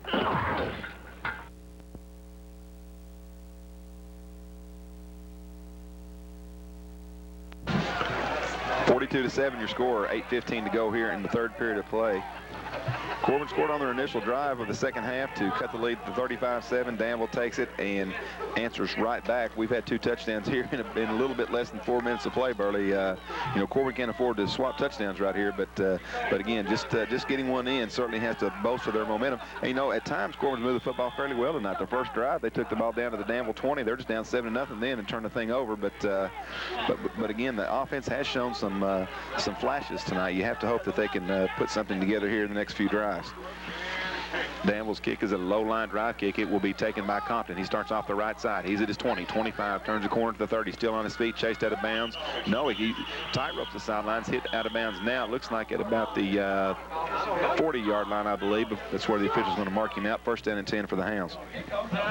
Well, it appeared, David, that JJ was going to maybe even break that one, but that time looks like he went out of bounds at about the 38-yard line. 38, okay. JJ kind of fooled me. He kept on, he went out of bounds and kept on running far down into Danville territory. I thought he was making a bid to go all the way, but he was out of bounds back at the 40, it looked like. They're going to mark it down about the 38. First and 10 for Corbin. Pretty good field position here. 8:06 to go in the third period of play. 42-7, Danville on top. Steedy with Whitehouse back to the left side. I formation, handoff to Bargo. He's hit right at the line of scrimmage. Dropped immediately. Maybe loses a yard on the play. Matt did a good job to fight back to the line of scrimmage if he did get back to the line. Second down and 10 now for Corbin. Well, Danville came out a little lackluster, but they seem like they've regained their fire now. Danville, a good-looking team, but they got some kids that play both ways. I see Harris out there, and Houston's played a lot on defense tonight. The Kinley kids played some on defense. They've got a lot of kids that go both ways, don't they? Wideouts to both sides. Back goes Steely to pass. He's rolling right, looking downfield. His pass is knocked down at the 50-yard line, incomplete. Pass intended for Hauser out there. Brings up 3rd and 10 now for Corbin. I think you'll see Corbin put the ball in the air quite a bit. Obviously, they have to score and take as little time off the clock as they can. 7:16 to go in the 3rd period. Corbin with it now, 3rd down and 10 from their own 38-yard line.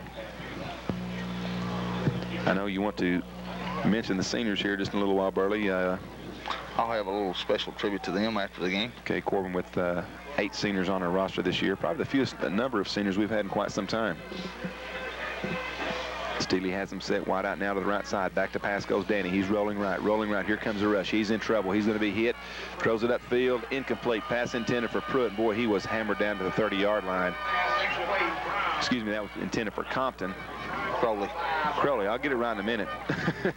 Intended for Crowley. First pass that was thrown Mike's way tonight. He was hit and knocked down immediately. Well, Danny wanted to sprint right that time, and they forced him back to the left, and he never could really get anything on the ball to throw it downfield. Mike did a good job getting back out over the flat here and trying to help him out, but Danville played it extremely well.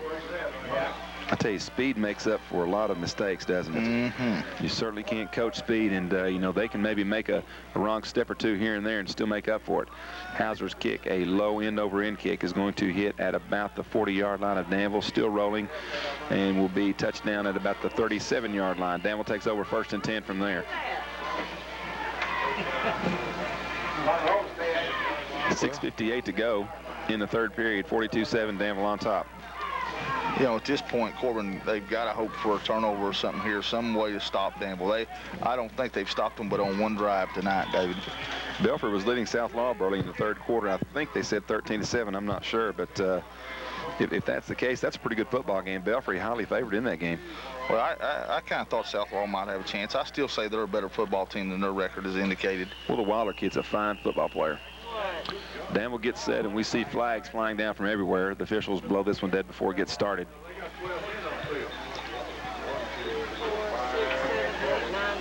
Some of the folks here in the press box say Corbin's got 12 on the field. Let's see what happens. We do. And that's exactly what it is. That'll be illegal participation against the Hounds. Well, we had to try something. I'm gonna tell you, we've needed 12 or 13. You know, so wonder how long we've had 12 out there. I hope not very long. Yeah, that's not a good indicator, is it? Oro takes it. He's going to run the option around the left side. Keeps it himself. Nice move. Turns the corner. Gets up to the 50-yard line into red-hand territory at about the 48. Really, I'm very impressed with him. I tell you, he's a very methodical style quarterback. He gets things done. He's not real flashy, but I'm going to tell you what, he's really productive.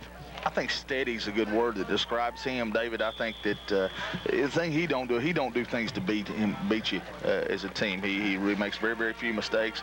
He reads very well, and I'm like you. I like the way he plays. Hopefully he's a senior. He is a senior. Well, the way he runs that option, I tell you, he rides that fullback, and that time pulled it out and kept it himself. This time leaves it off with the fullback straight up the middle. Picks up about 2 or 3 before he's hit and dropped there.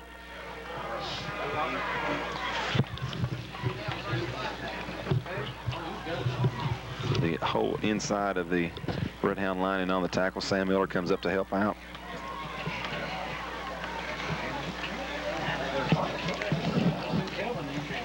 Second down now and about, looks like about 7 for Danville. Full house set in behind the quarterback, Floro.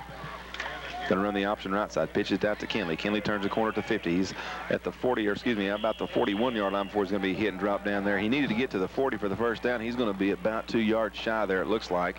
Yard and a half maybe. He brings up third down now for the Admirals. 5:15 to go in the third quarter. 42-7. Danville on top. Well, that time we played the option pretty good. Sam Miller and Tim Massengill come over and make the stop. 3rd and 2. That's 42. Wide out, split wide to the right side. For Danville, Floro takes it, leaves it off the second back through. That's going to be Kelvin Kinley. He dives inside the 40, and he will pick up the first down. Knocked off his feet by Graham Trimble and Trey White. First down, Admirals.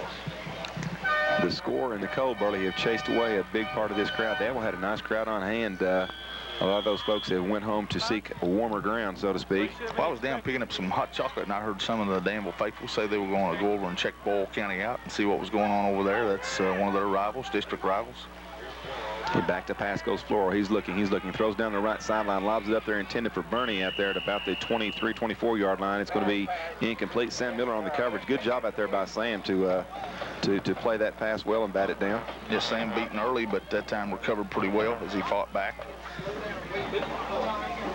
They give Ryan Kelly a lot of credit this half, David. He's come out and trying to play with some enthusiasm, trying to keep his teammates up. And you got one thing about Ryan, you got to really like his effort. I think Ryan's had a good year, Burley. He always gives you pretty good effort.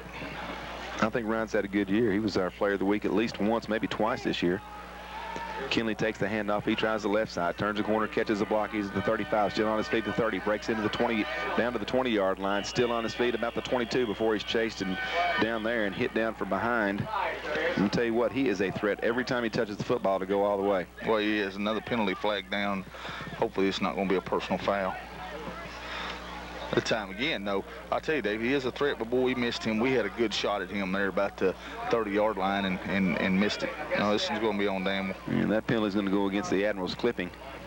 Flag dropped at about the 32 or 33-yard line, so they'll mark off 15 yards from there. And that's going to push Danville back all the way to about their 47-yard line.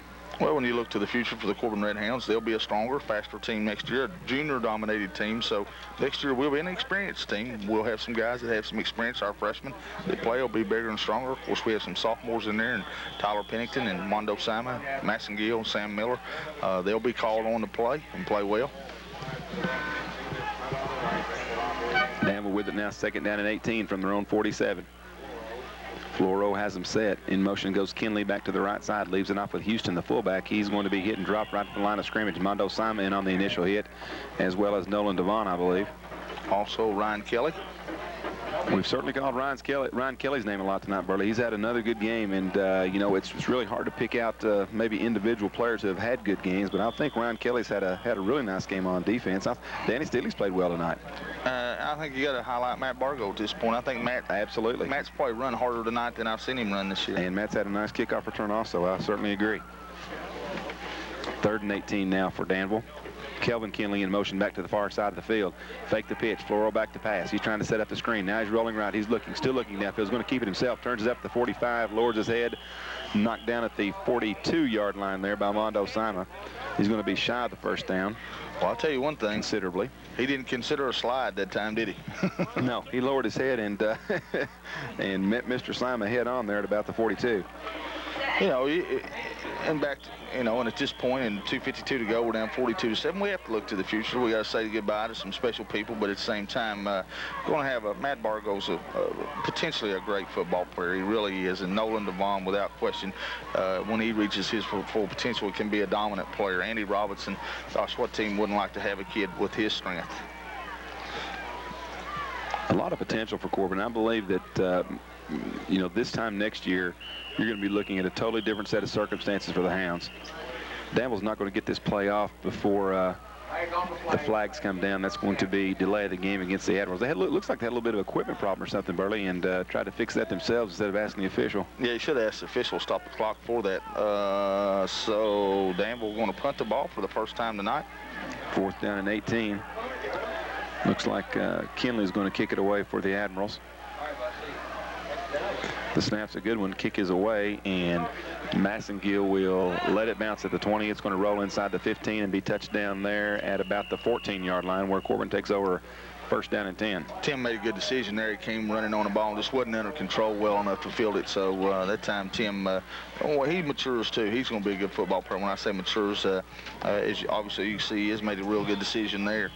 Tim's one of those kids that he's not that big and strong, but now he gives you a fantastic effort, and I think we can look forward to him in the future. Young freshman named Jim Melton, David, I think will step in and play some next year, and I think it's really going to push some people and make people better. And Corbin with the football, I'm sure that Mike Whitaker would love to see a nice time-consuming drive put together here by the Hounds. A minute 55 to go in the third period. Pitch out around the right side. Bargo's got it, turns the corner, hurdles the tackler, still on his feet at the 25, up to the 26-yard line before he's hit and dropped there. He's going to be close to the first down. The chain gang started moving. The official told him to wait just a minute. Let's see where we spot this thing. So now they are going to go ahead and move the chains. He picks up the first down. Matt, I think Matt's had a nice game tonight, and he's had some good games this year. Don't misunderstand me, but he a lot of times you got to judge a running back on how well he plays against good competition, and I don't think you can fault Matt for the way he's played tonight. He's really tried to hit it up in there and run. Matt's had a very nice night. I totally agree. Steely, quick pitch right side. The ball's fumbled. It's on the ground. Corbin's going to recover it, but it's going to be a big loss on the play. Looks like about 8 or 9 back there. Didn't catch the back that time. It was it's a quick pitch right side, but could not catch the handle on it. That was Matt Bargo. You know, and there again, I don't want to jinx him. It seems like it as a radio announcer, TV or whatever, it seems like when you do say something good about somebody, then they make a mistake. But Matt very alertly got back on that football and saved a fumble. You know, Matt's got more carries now, Burley, than we've seen in the past. He's starting to get a bit healthier, and you know, with that, you know, Matt's durability has certainly got to be something he needs to work on in the offseason. We need Matt in there all the time. Boy, bless his heart, he's had so many injuries, it's unbelievable. We certainly need him all the time. Second down and 18. Quick pitch right side. This one's fumbled again. Ball's on the ground. We're going to try. They're going to pick it up. I believe that's Pruitt on the quick pitch. He's going to be hit and drop for a loss also. They were going to try and throw that ball. They had Wagner and Hauser long down the right side, but again, the quick pitch mishandled, and Corbin is going to lose about another 3 or 4 yards on the play. Well, that's 2 we've just dropped, quite honestly.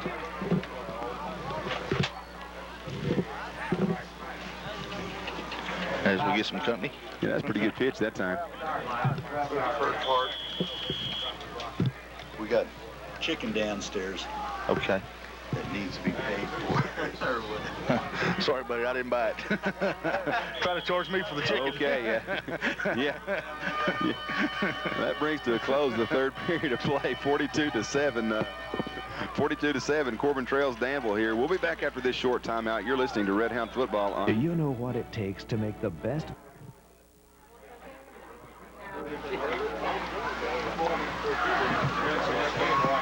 All right, thank you very much. Our score here, 42-7. Danville on top, just getting ready to start the 4th and final period of play here. Corbin has it 3rd down and 24 from their own 12-yard line. Steely takes it back to pass. He's in the pocket. He's looking, going to be chased out of the pocket. He's going to run it himself. Breaks the tackle at the line of scrimmage. Still on his feet. He's going to be hit and drop there. Managed to get back close to the original line of scrimmage, Burley, but just a wave after wave of Danville tacklers assaulted him there and finally puts him down. Danny's not had much time at all tonight, and I'll tell you, I believe the quickness of the Danville interior line really has been the thing that sticks out to me so much in this game.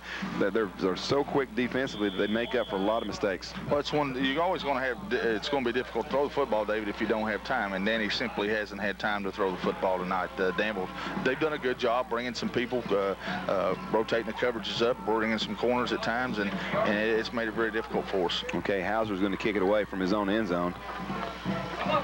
Kinley back deep for Danville, standing at about their own 45-yard line. Gus's kick is a low line drive kick off the left side. It's going to hit about the 30-yard line and roll out of bounds there at about the 33. So Danville will take over with excellent field position, Burley, at the Corbin 33-yard line.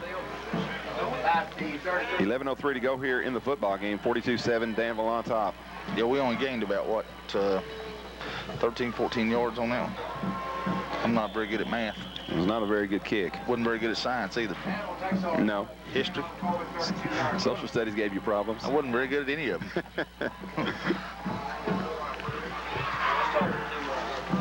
All right, wide out now to the left side for Floro, the quarterback. Full house set in behind him. He's going to run the option. Pitches out the left side. Kinley's going to take it. Catches a block at the 30. On his feet inside the 25 down to the 22-yard line. He's going to be hit and tackled down there. He will be close to an Admiral first down. Trey Wyatt making the stop for Corbin. Trey, one of our seniors, we're going to miss him, and I'll tell you this, Trey did the thing he's supposed to do as a football player, and that's get better late in the season than he did. He really has played hard here late in the season. And again, as things stand up, we're going to lose this football game with 10 minutes to go. It would take a miracle, Dave, to be honest with you. Floro takes it, leaves it off with Houston. The first back through, he's going to be hit at the line of scrimmage and drop back to the 25-yard line. Loss of about 2 on the play that time. Nice defensive play by Ryan Kelly, Burley, I believe, on the initial tackle, as well as Mondo Simon and Tim Massengill. Ryan Kelly and Mondo Simon. Ryan Kelly's had a very nice football game. But as we look to the future, we certainly, this was a learning experience. It's something that we're not accustomed to, and that's losing at Corbin. 2nd and 10 now. Floro has him set. Back to pass. He's looking. Throws across the middle. He's got a receiver in and out of his hands out there at the 10-yard line. And boy, I'm going to tell you, a lick was delivered out there. I'm not sure of the Red Hound defensive back, number 44, Neal. Derek Neal comes up and puts a big shot on the receiver out there. Jars the ball loose. 3rd down and 10 now for Danville. By the time Derek did, he made a good play on the football, hit him in the back, and he couldn't make the interception, so he did go ahead and play the player like he's supposed to. And once again, but, you know, when we look to the future, you certainly always don't want to sell the kids that have played this year out. And when I look at our seniors, the effort's been tremendous. They're outstanding citizens, and they're going to do well in life. Floro has him set 3rd down and 10 from the Corbin 23. Back to pass. He's looking, throws across the middle of the same pass. Got this one complete. That's going to be Bernie, I believe. Dropped it. Flags are down, fumbled out there at the 10-yard line. I believe Corbin's got it. We did. Corbin does recover. Good job of the Corbin defense, Burley, swarming to the football. Somebody jarred that thing loose, and a bunch of Red Hounds there to fall on it at the 10-yard line. So we catch a break. Corbin takes it over 1st and 10 at their own 10-yard line. I believe it's 8:23 to go here. I can't tell if that's an 8 or a 9 on the scoreboard. I believe it's 8:23 to go here in the football game. I believe Mondo Sama recovered the fumble, but that time again they caught us open, and Flora threw a great pass right on the money. Good-looking quarterback. I'm going to be interested to see some of the matchups down the road. If there's 3 teams better than Danville in AA, I'm very surprised. Handoff off the left side. That may be Bargo. Not sure. He's going to fight up to about the 12-yard line. 13 maybe. Give him 3 on the play. Jerry Baker, David, now in at quarterback, getting some snaps. Another freshman. So Jerry Baker getting his first. He started the game, went 8 for 10, 6 for 9, something like that. Had a good football game, but he's thrust in against the big boys, so to speak, now at Danville, and that's only going to make him better. And getting his first taste of playoff action. Also, here's a freshman. I guarantee you, but Jerry's not intimidated. White house to both sides for Baker. He's back to pass, loses footing, regains. He's in the pocket, throws long down the left sideline. Is going to be picked off out there. Kinley has it, dropped immediately right at the 40-yard line. Check that. That's going to be number 22, not Kinley. That's Jermaine Johnson. He will be knocked down right there at the 40-yard line, and Danville takes over 1st down and 10. By the time Jerry's pass was just a little bit underthrown, and if you notice, he and Danny both have had a little problem getting away from the center tonight. Looks like somebody's standing on their toe or something, and that, again, that time he just didn't get away from the center clean and underthrew it for the interception. Well, what about tomorrow, Burley? Kentucky travels down to Vanderbilt. Obviously a big game. Kentucky at 3-5. If they have any hopes remaining at all of a winning season or maybe even a bowl bid, they're going to have to win out over Vanderbilt, Cincinnati, then pull off a major upset against Tennessee. But what do you think about the Cats and the Commodores tomorrow? Handoff left side. Kinley takes it. He turns the corner up over the 30 to about the 25, 26-yard line before he's knocked down there. That will be enough for an Admiral 1st down. I think Kentucky can win the football game. I think at this point they're facing a little bit of what we faced coming into this game, and that being Corbin. The fact that, hey, they had some high hopes, and those got kind of bounced on late in the season, and so it'll be interesting to see how they play. I think they're a team definitely, though, that you'd have to say is improved over last year. Handoff up the middle. That's going to be Houston, I believe, inside the 20 down to about the 18-yard line. Nice gainer on the play. Houston's a good-looking running back. I tell you, Houston, Harris, and obviously the 2 Kinleys, very, very nice running backs, brother. They've got a stable of good runners here at Danville. Yeah, I'm going to look at some of their grades. Hopefully they're seniors. Derek Houston is a senior. Mike Floro is a senior. I'm talking to some of their folks up here at halftime. They said they started 16 seniors, so this is obviously a very experienced football team. Corey Harris is a senior.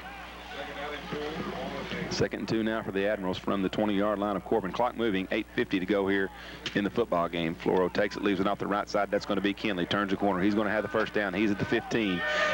Hit and knocked out of bounds there at about the 13-yard line. Pretty quick, I tell you. When they hit that corner, when they turn the corner on you, Burley, it's just about all she wrote, because when they've got a full head of steam going, those two young men both have excellent speed.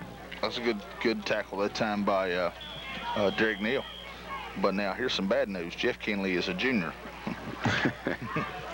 Okay, which one's Joe? Okay, Jeff's 20. That's the young man that just carried it. Kelvin Kinley, number 40, is a senior.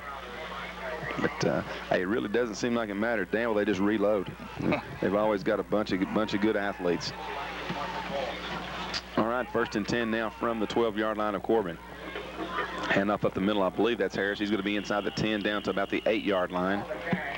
Danville with a new quarterback in the game, Dave. So Coach Sam Harp is calling off the dogs, and I've got to give him a lot of credit for that at this point.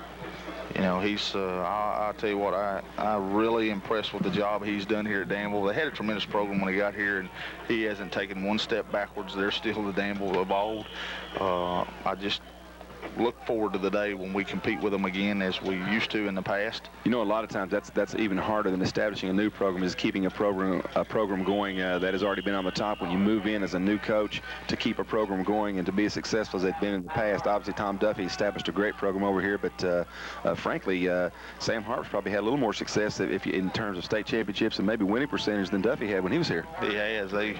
But I tell you what, it all boils down to what you believe. And when you talk about pride and tradition, they have a lot of that over here, as we still do in Corbin. Like I say, we're down but not out, and it will return. But at the same time, it's difficult to take those steps, and we're sure trying to take those at this point. Okay, 3rd down and 4. The handoff's going to go off the left side. I missed the number. I believe that's going to be Harris. I'm not sure. He's down to about the 3 or 4 yard line. That may be close enough for the first down, but they could get down to the 1 and get a first down. Will be first down and go from there, I believe. Yeah, it looks like it is. Clock moving, 5 minutes exactly to go in a football game. 42-7, Danville on top here. They're going to go ahead and advance on in the playoffs. Corbin will close their season out, it appears, at 4-7. Chase Harp, the quarterback now. I'd say that's Coach Harp's son. I'd say that's a good guess. Harp takes it, leaves it off, rides the fullback. He's in for the touchdown. That was number 3, Michael Calder. He takes it in for the touchdown, and Danville's on the board again. Extends their lead to 47-7 here. Excuse me, 48-7. 4.5 minutes to go in the ball game. That ought to about clean the rest of the fans out. I would think so. Well, as football season winds down, Burley, we're looking forward to Corbin basketball. It will be carried on WCTT T107 as usual. The Red Hounds have not set a date for their panorama yet, but they do open up with a very interesting home game November 28th. That's not that long away, as Roland's extra point kick is up and good. They open up with Nicholson Catholic out of Canada, Burley, a traveling team from Canada. Supposed to be a very good basketball team. Will be coming down making a southern tour. So I'd like to remind all the fans to be sure and head on down to Gillum Gym for that. Okay, scores 48-7. Still 4.5 minutes to go here in the football game. We'll be back after this short break. This is Red Hound Football. Sumner Valley National Bank's commitment to our communities. You could learn a lot from a dummy. Buckle your safety belt. All right, back at Danville, Kentucky. 49-7, the Admirals on top of the Red Hounds here. Danville set to kick it away to the Hounds. Just 4.5 minutes left to go in this football game, and 4.5 minutes left in this football season for the Corbin Red Hounds. The first season under Coach Mike Whitaker. Burley, you know that Mike Whitaker is very disappointed about this. He's very competitive. He's always been a winner at every level, both as a player and as a coach. And, he's already has some very definite plans in store for the offseason. He's got some very positive things going on, and, you'd have to ask the fans not to dwell on the record, because I do believe that Whitaker's going to turn this thing around, along with the rest of his coaching staff. Kickoff up the left side. That's going to be taken by, I believe, Compton back there. He's at the 30, starts up the left side, breaks the tackle, still on his feet. The 40, dives forward over the 45 up to about the 48-yard line. Zach Pruitt, excuse me. He's on the far side, and that will be Zach, and that's going to give Corbin an excellent field position, Burley, at about their own, looks like 44, 45-yard line. Yeah, nice return by the freshman, Zach Pruitt. Made some people miss, David. As you saw, Danville took a couple of shots at him there, but he was able to make some people miss. Well, Zach, an excellent athlete, Burley. I certainly look forward to watching his next 3 years here. It should be fun. We've got some kids in place that can turn this thing around. I feel so bad for the seniors. Anytime that you have a disappointing season, it's certainly hard on the seniors, and what a good group. Baker takes it, leaves it off with Bargo, and he's inside Danville territory. He's going to be flipped at about the 47-yard line. Flag in the Danville defensive backfield. Not sure what that's about, but again, Bargo running very hard off the left side. That flag was thrown very deep in the Danville defensive backfield. Clock stop, 3:56 to go in the game, 49-7. Danville on top here. We'll be giving you our good hands players a little later on for the game. And just as soon as they get that information to us. It's a penalty on Danville, I'm not sure. I didn't ever. I'm going to learn the rules if I keep doing this. I keep saying that, but I never learn. They're talking to Corbin here. I just like to know the signals. I never did learn ABCs. I don't know why I'd learn the rules. Well, you know, it's at this point in time, it's not really that important, is it? No. Not real sure what the penalty is going to go against Corbin. That was so strange. Well, let's see. No, now they're going to mark it off. Whoa. Hey, we're going the other way, old man. All right. There you go.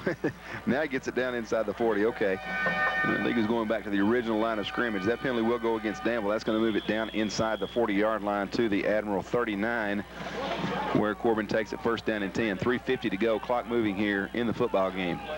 Steely has them set. Or Baker, excuse me, hands it off on the right side. A lot of running room right there. Inside the 30, knocked down there. The ball's fumbled, but they are going to say he was down. That was Bargo. Nice gainer all the way down to about the 27-yard line of Danville. Matt again with another nice run. He may be getting close to 100 yards. Did you have any statistics on him at halftime? He had 33 at the half, Burley. I'm not sure. He's had a much better second half, I believe, than he did first half. So I have to believe he's getting close to 100. He certainly carried the football more times than not than we've seen in any other game. 48-yard line. First and 10. That play good for another Red Hound first down. Quick pitch left side. Bargo's going to take it again. Gets a nice block out front. Turns the corner. Still on his feet. 25, 20. Dives forward inside the 15. Down to the 14. Matt running very hard in there. Picks up another Corbin first down. Well, I'm going to tell you something. Always, David, when you're getting ready to end your season, you have to look for some way that's positive to end it. And Matt Bargo is sure ending in his season in a positive way. And he squared those shoulders that time, used that big body, and really went up in there and punished some people when they tried to tackle him. 3 minutes exactly to go in the game. First and 10 for the Hounds from the 14-yard line of Danville. Baker has them set. They give it to Bargo again, straight up the gut. He lowers his head and fights forward for about a yard, maybe two at the most. He was hit immediately and managed to pick up one or two straight up the middle. Yeah, not a lot of room there for Matt that time as Danville played pretty good. Looks like a new player coming in the game. That's Bob Wagner, one of the seniors. Bob also. We'll talk about the seniors briefly after the game. Stay tuned for that. Michael Crowley, Gus Hauser, Wes Compton, Bob Wagner, David Stevens, C.J. Taylor, Chris Hammock, and also Shane Sams. Wideouts now to both sides for Baker. Second down and 8. Jerry takes it back to pass, throws across the middle, incomplete. Ball intended out there, I believe, for Crowley, a bit underthrown. Third down and 9 now for Corbin.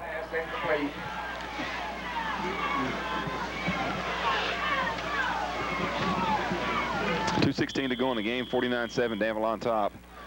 Danville will advance on. Who will they play the winner of, Burley? What game are they waiting on? Are they waiting to see the winner of here? I'm not sure. I see 1 and 4 would play from this district. They'd be playing a 2 and 3 winner. Handoff off the left side. Bargo's got it. Turns the corner. He's got some running room. Sprints for the end zone. Touchdown, Corbin. Bargo gets it into the corner. So Corbin has scored their second touchdown. And Matt Bargo, Burley, is kind of fitting. I'm glad to see him get a touchdown because he has played very well tonight.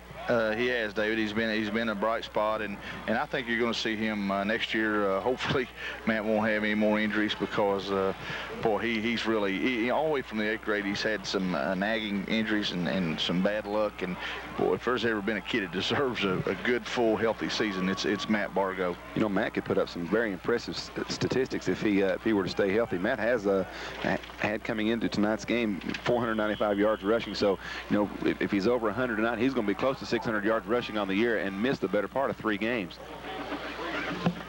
Corbin's going to take a timeout here on the extra point. Let's just keep it right here during this timeout and talk a bit about those seniors, Burley. Corbin with only 8 seniors. I tell you, it's a very young team. When's the last time you can remember Corbin having this few seniors? It's been a long time, hasn't it? I can't remember, to be honest with you.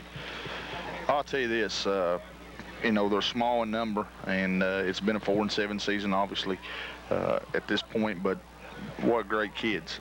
And a lot of times people say great kids don't make good football players. That's not true. These kids are good football players. They've been banged up somewhat themselves. Of course, Chris Hammock went out with an injury. C.J. Taylor has played the full season. David Stevens is not here, not playing tonight. He's out with a shoulder injury, and Wes Compton has missed some of this season. But after the game, we're going to highlight those guys for CBC TV and talk a little bit about them, because they sure have been meant a lot to football here at Corbin High School, and they'll continue to be an influence in the future, not just because of football, but the kind of leaders and that they are in our community. Well, you know, they've got a 4-7 record, but they're still winners to everybody that know those young men. Baker takes it back to pass. He's rolling, sets up the screen to the left side. It's going to be batted down there. Jerry rolled right and tried to set the screen up back to the left side, but Danville played it very well, and Corbin's going to turn it over on downs here. That time they want to go for 2 and try to get maybe another point or 2 on the board. Well, with 2 minutes to go, Dave, looks like we'll maybe be home in time for sports overtime. Well, maybe not. Be close. We're a little bit longer from home than we thought we were, aren't we? I have to, they say, pin your ears back. That's going to be up to you, young man. You're driving this train. I'm going to put my seatbelt on and just hope we get back there in time to see sports overtime. As long as you don't go to sleep. Well, you know me, I never go to sleep in a vehicle. No, not unless you're driving. That is true. 2 minutes exactly to go in the game, 49-13. Danville on top. The Admirals will advance. I'd like to have a Rockcastle score. You know, that was an interesting game to me. Rockcastle playing Western Hills, a team that I didn't know very much about. Western Hills coming in at 5-5. Rockcastle obviously the heavy favorite there, but you know, Rockcastle team, Burley, I think has a chance to make some noise in the playoffs. They're a team that you know, Danville's familiar with. Rock, I believe, knocked them off a year or so ago a couple years ago in the playoffs. So, you know, that may be a nice matchup down the road. But from what I've seen here tonight, I don't think there's any way that anybody, at least in this district, is going to be a match for Danville if Danville's on their game. No, I don't think so either, David. I really don't. I saw Brett that played. Brett does have a good football team now. Yes, they do. I'll tell you that. But at this point, I think of the two that Danville probably the better team. Okay, onside kick. Hauser puts it in play. It gets over the 50. We've got a big pileup over there, and the officials are going to have to sort this one out. It looked to me as if the ball were touched before it got to the 50, which would give the thing back to Danville, with the officials taking a long time to unpile those young men over there. Yeah, I think that we did touch it a little bit prior. In which case, Danville will be able to take the football right there. Just a minute 53 left to go here in this football game. 49-13, Danville on top. You know, at that point in time, Bart, at the first of the year when we saw Breathitt County and Ryle play, I don't think anybody realized the quality of those two teams. Ryle, an excellent year. They finished, I think, 8-2, 7-3, something like that on the year in a very tough district over there. And I believe beat Fort Thomas Highlands this year for the first time. And Breathitt County ranked #1 in AA right now. They're undefeated. So, you know, those two teams that came down to that Corbin Hall of Fame Bowl earlier in the year, two very fine football teams. Well, we knew Breathitt County would be pretty good, David, and I'll be the first one to tell you that I was the one that said, well, we've got a mismatch here with Ryle. But Ryle played the dickens out of them and really has went on and had a great season. They, of course, Northern Kentucky's full of good football players. It really is, and I'm very proud of the way that Ryle has done this year, because they are a new young program.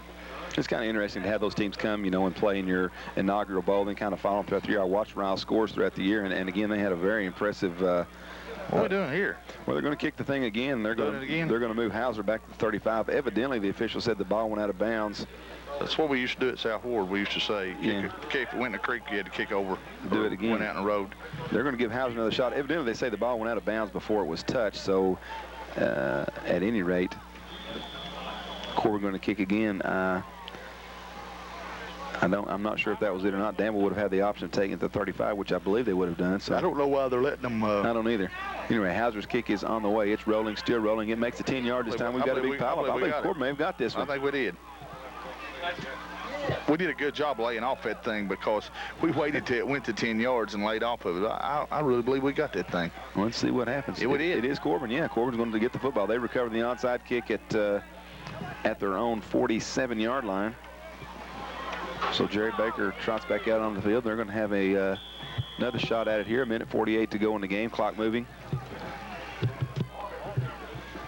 Nice job by Hauser. I tell you, Gus has turned into a weapon, Burley. He's an excellent kicker. I really hope he gets an opportunity at the next level because I believe Gus is just now scratching the surface of his potential. Baker back to pass. He's rolling. He looks in the pocket. Still looks. Throws long down the left side. It's going to be underthrown and incomplete out there. Almost picked off back to the 30-yard line, but you know who that was intended for? In and out of the hands. Danny Steele. Interesting. You're exactly right. That is Steele running a long pattern down the left side. You know, we heard we may see a little bit of that next year. Maybe Steele as a receiver, Baker as a quarterback, but. I don't. You know, that's a good problem to have, is to have two good quarterbacks coming back into your program, and Danny's the kind of kid that he can help you just by being on your football team because of his character. And Danny's an athlete too. Baker pump fakes, throws long down the left side's got a receiver out there. This one is going to be intercepted back to the 30. Danville's got it up the right sideline, hit and dropped at the 45-yard line. A big stick there. Danville's going to take over 1st and 10, 1:14 to go in the ball game. Nice hit there on the tackle by Andy Robinson, one of the juniors. He'll be one of the leaders next year, and we can expect big things from Andy Robinson. Billy Hire down the game for Corbin. Billy, a defensive tackle. This Corbin's football season closes to, or nearly closes to an end. They want to take this time to thank you and Amy Callahan and WCTT for letting me be part of the broadcast again. It's something that I really enjoy, and I've had a good time. It has been a lot of fun. I was glad to do it. We did it a few years back and really enjoyed it, and it's certainly good to be part of it again. Handoff up the middle is taken by the second back through. Fights over the 50, down to about the 47-yard line there of Corbin. Yet it's always good to be something, to be associated with something as big as Corbin football, as important to the community as Corbin football. I'm glad to be a small part of it. It's always fun to work with you and to work with people that you like. And Amy's been a big addition to our broadcast. I certainly appreciate all of her help this year, and all the folks back at the station and Eubanks Broadcasting, Encore Broadcasting. We appreciate them giving us this opportunity. Handoff up the middle is taken by the fullback, and he's going to be hit and dropped there. Looks like a fumble. It was a fumble, and I believe Corbin's recovered it, Burley. They have. Corbin's going to have one more fling at this thing with 23 seconds to go. Here's where you touch and throw. Let's put it up for grabs, and the official starts the clock. Now they stop the clock. Corbin's going to take a timeout. We'll just keep it right here. Just 16 seconds to go in the game, and talk maybe a bit about the rest of the playoffs. Who do you like in AA? Obviously, Danville's a favorite. Breathitt County's a favorite. Who's your sleeper team out there? Who have you seen that maybe you like that some of the so-called experts don't know a lot about? Oh, yeah, Franklin Simpson dropping down to AA is an impact without question. They have some fine athletes. They've had a tremendous football program in AAA, but I still say that you're going to have to beat Danville to win it. But now let me tell you this: it's a tougher road than it's been in the past for Danville because Boyle County obviously is getting better. I think that Breathitt County is a quality team, and they have a great quarterback up there in Chapman, John Rader, the tight end, who's a tremendous football player. But I still like Danville's chances, but like I say, the road's just a little bit tougher than it has been in the past. Madison Southern is over at Boyle County tonight. Boyle County entertaining Southern in a playoff game across town here. We haven't gotten a score on that. I haven't even heard that, but you'd have to believe Boyle County the heavy favorite. Baker back to pass, throws long down that left sideline again. It is going to be almost intercepted, in and out of the hands out there. Again, that pass intended for Steele out there, brother. They've run that play 3 times in a row, trying to get Danny, I guess, a few reps out there to wide receiver. Well, Danny's a big, tall, lanky kid, and what they're trying to do, David, is really get him in a jump ball situation out there where he can make the big catch. and had him earlier in the game, open a little bit. Jerry underthrew him, but you know, Jerry, young kid, he's going to miss some, he's going to hit some, but I really look forward to watching him in the future. He should be a good one. Yeah, I like our chances with him. He's got a perfect quarterback's mentality. He takes a snap and is going to be stepped on by an offensive lineman. Again, we've seen that several times tonight. Baker goes down, and that will be the last play of the football game. That brings to a close the game, 49-13. Your final score. Danville defeats the Corbin Redhounds here. They will advance on in the playoffs. Corbin ends their season, Burley, at 4-7. We'll be back after this short timeout to discuss this football game and maybe talk a bit about the seniors. You're listening to Red Hound Football. The Admirals, I would have to say, a gutty second-half performance, Burley, by the Corbin Redhounds. Just something you want to hang your hat on. You always look for something good to maybe go out of a loss or out of a season with. And I think Corbin played much better in the second half. Came out and showed some character, showed some grit, and some things to build on. A lot of young folks to look forward to coming back next year. And you know, you have to believe that the future is going to be brighter. Well, you certainly hope so. And again, Coach Whitaker, he knew this year would be tough coming in. I talked to him early. He said, Burley, it'll be a tough year for us, but at the same time, we still feel like we can go out and win every game. At the same time, Dave, we saw good things and bad. And anytime you have, first of all, change brings either good things or bad things. Never change usually it stays status quo. It'll either get a little better or get worse. In most cases, not always. In this case scenario, it got a little worse. Let's be honest. 4-7, first losing season in I don't know how many years for the Corbin Redhounds. But at the same time, you've got to, when you're going to try to grow a field of grass, you've got to plant some seeds. We have those seeds planted. It's up to the kids now, and it depends on how hard they want to work. And in the community, they have a responsibility to get behind these kids. The easiest thing to do, and we talked about it on the way up here, is when they're in the state finals or they're doing well, is to follow them and go watch them play. The tough time is the time when they're down and out and there's not many people at the game to be enthusiastic during those times. So that's a difficult time. But there again, I'm still proud of each and every one of these kids. Football's, as Coach Fair says, is a funny sport. It's either too hot, too cold, or it's raining. So it's a difficult game to play, but at the same time, these kids need to build on the good things this year, let the bad things go because they're over, and come back out next year and we'll be Corbin football once again.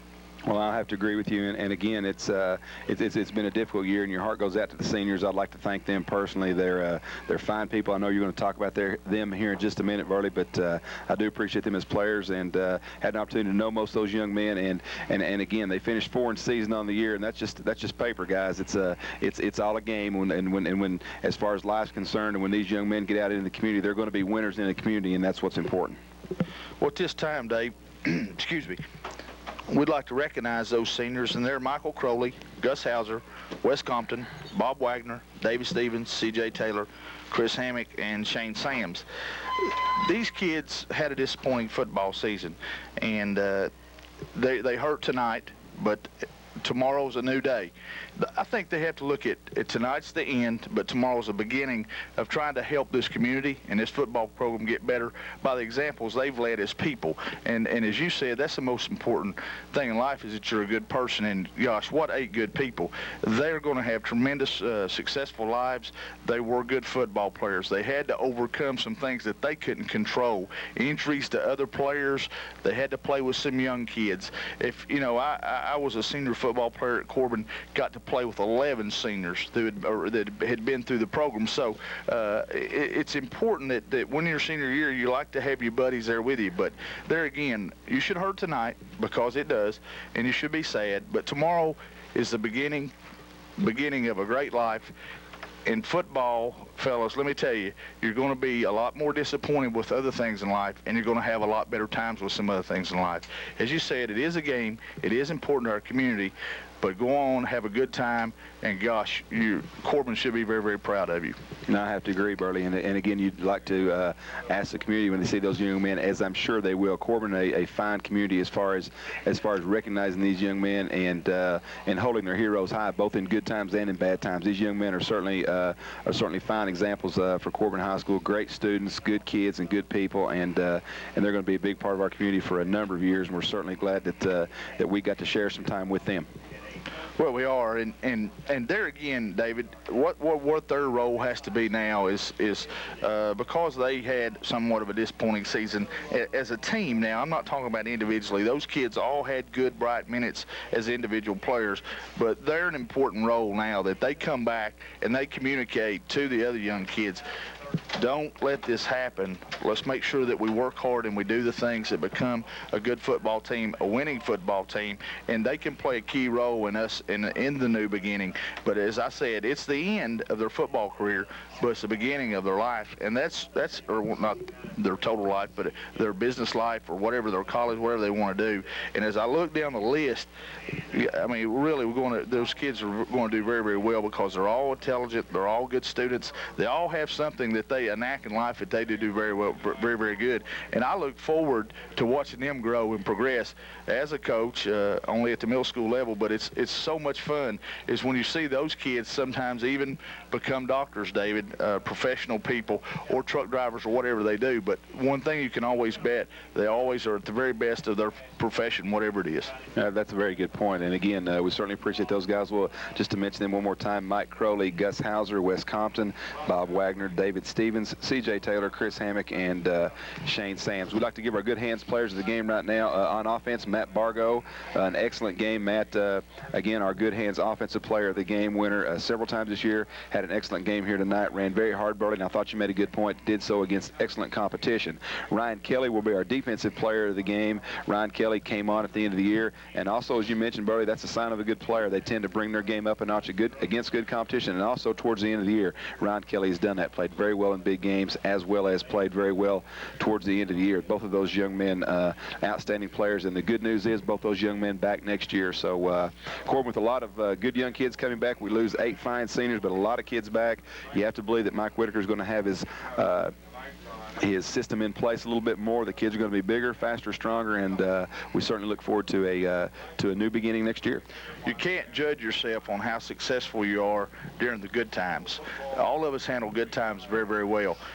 How you judge success, David, as a football team or a community or a football coach or a football player is how you do during the adverse times, and these were tough times. So I think next year is a key year to see how we handle this. And I know Monday, I think I'll see, or at least have heard of the way we'll handle this, and that's simply we'll go to work in the weight room, we'll get bigger, we'll get faster, we'll be stronger, and we'll be a better football team. I guarantee it. Well, okay, I certainly agree with that. Once again, your final score 49-13. The Danville Admirals defeat the Corbin Redhounds. That just about puts a wrap on it, and that does put a wrap on Corbin Redhound football season. All of us at CBC TV want to wish our seniors farewell and good luck. We will treasure the memories you gave us. You will always be a part of a great tradition of student athletes at Corbin High School. We hope all your dreams come true. Remember, you will always be a Red Hound. God bless all of you.